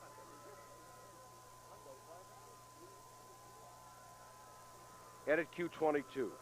After Pitt moved to Penn State territory and missed a field goal, the Panthers' second missed field goal of the day, Penn State has the ball.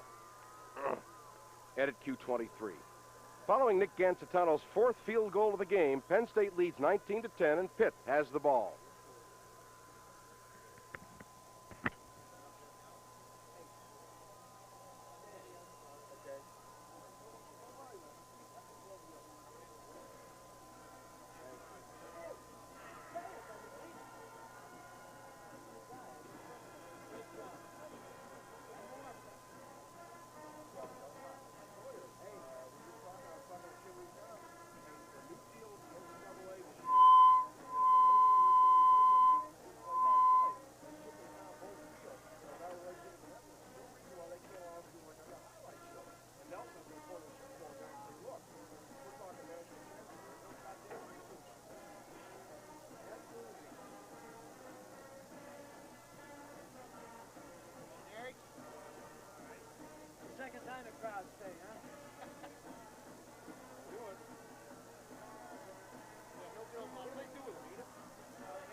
I'll rip through him. I'll rip through the director, too. Oh, the producer. What are you doing tonight?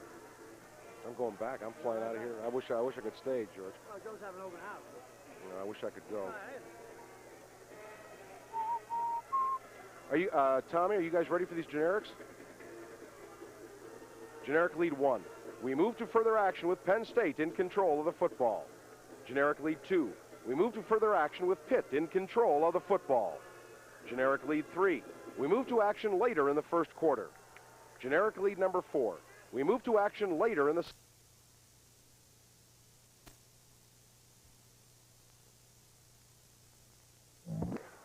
Generic lead number 13. Pitt was penalized, so we move to further action in the same drive.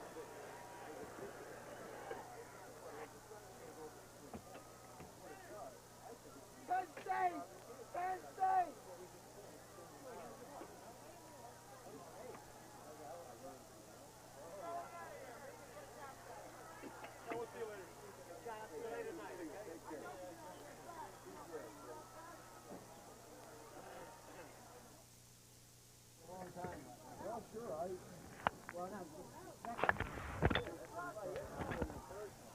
First one, you need 2 scores. I gotta get the first one now on you. I'm sorry. Then why do I...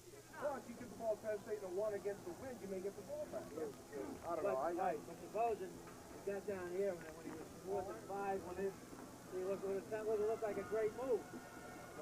But my point is, second time, down here, 47 yards, you gotta go for it. crazy, you gotta go over the first down there.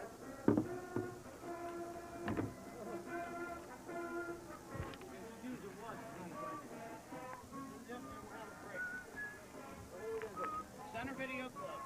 I can say anything you want, listen, I'm ready. I'm not interested in anything they have to say to me.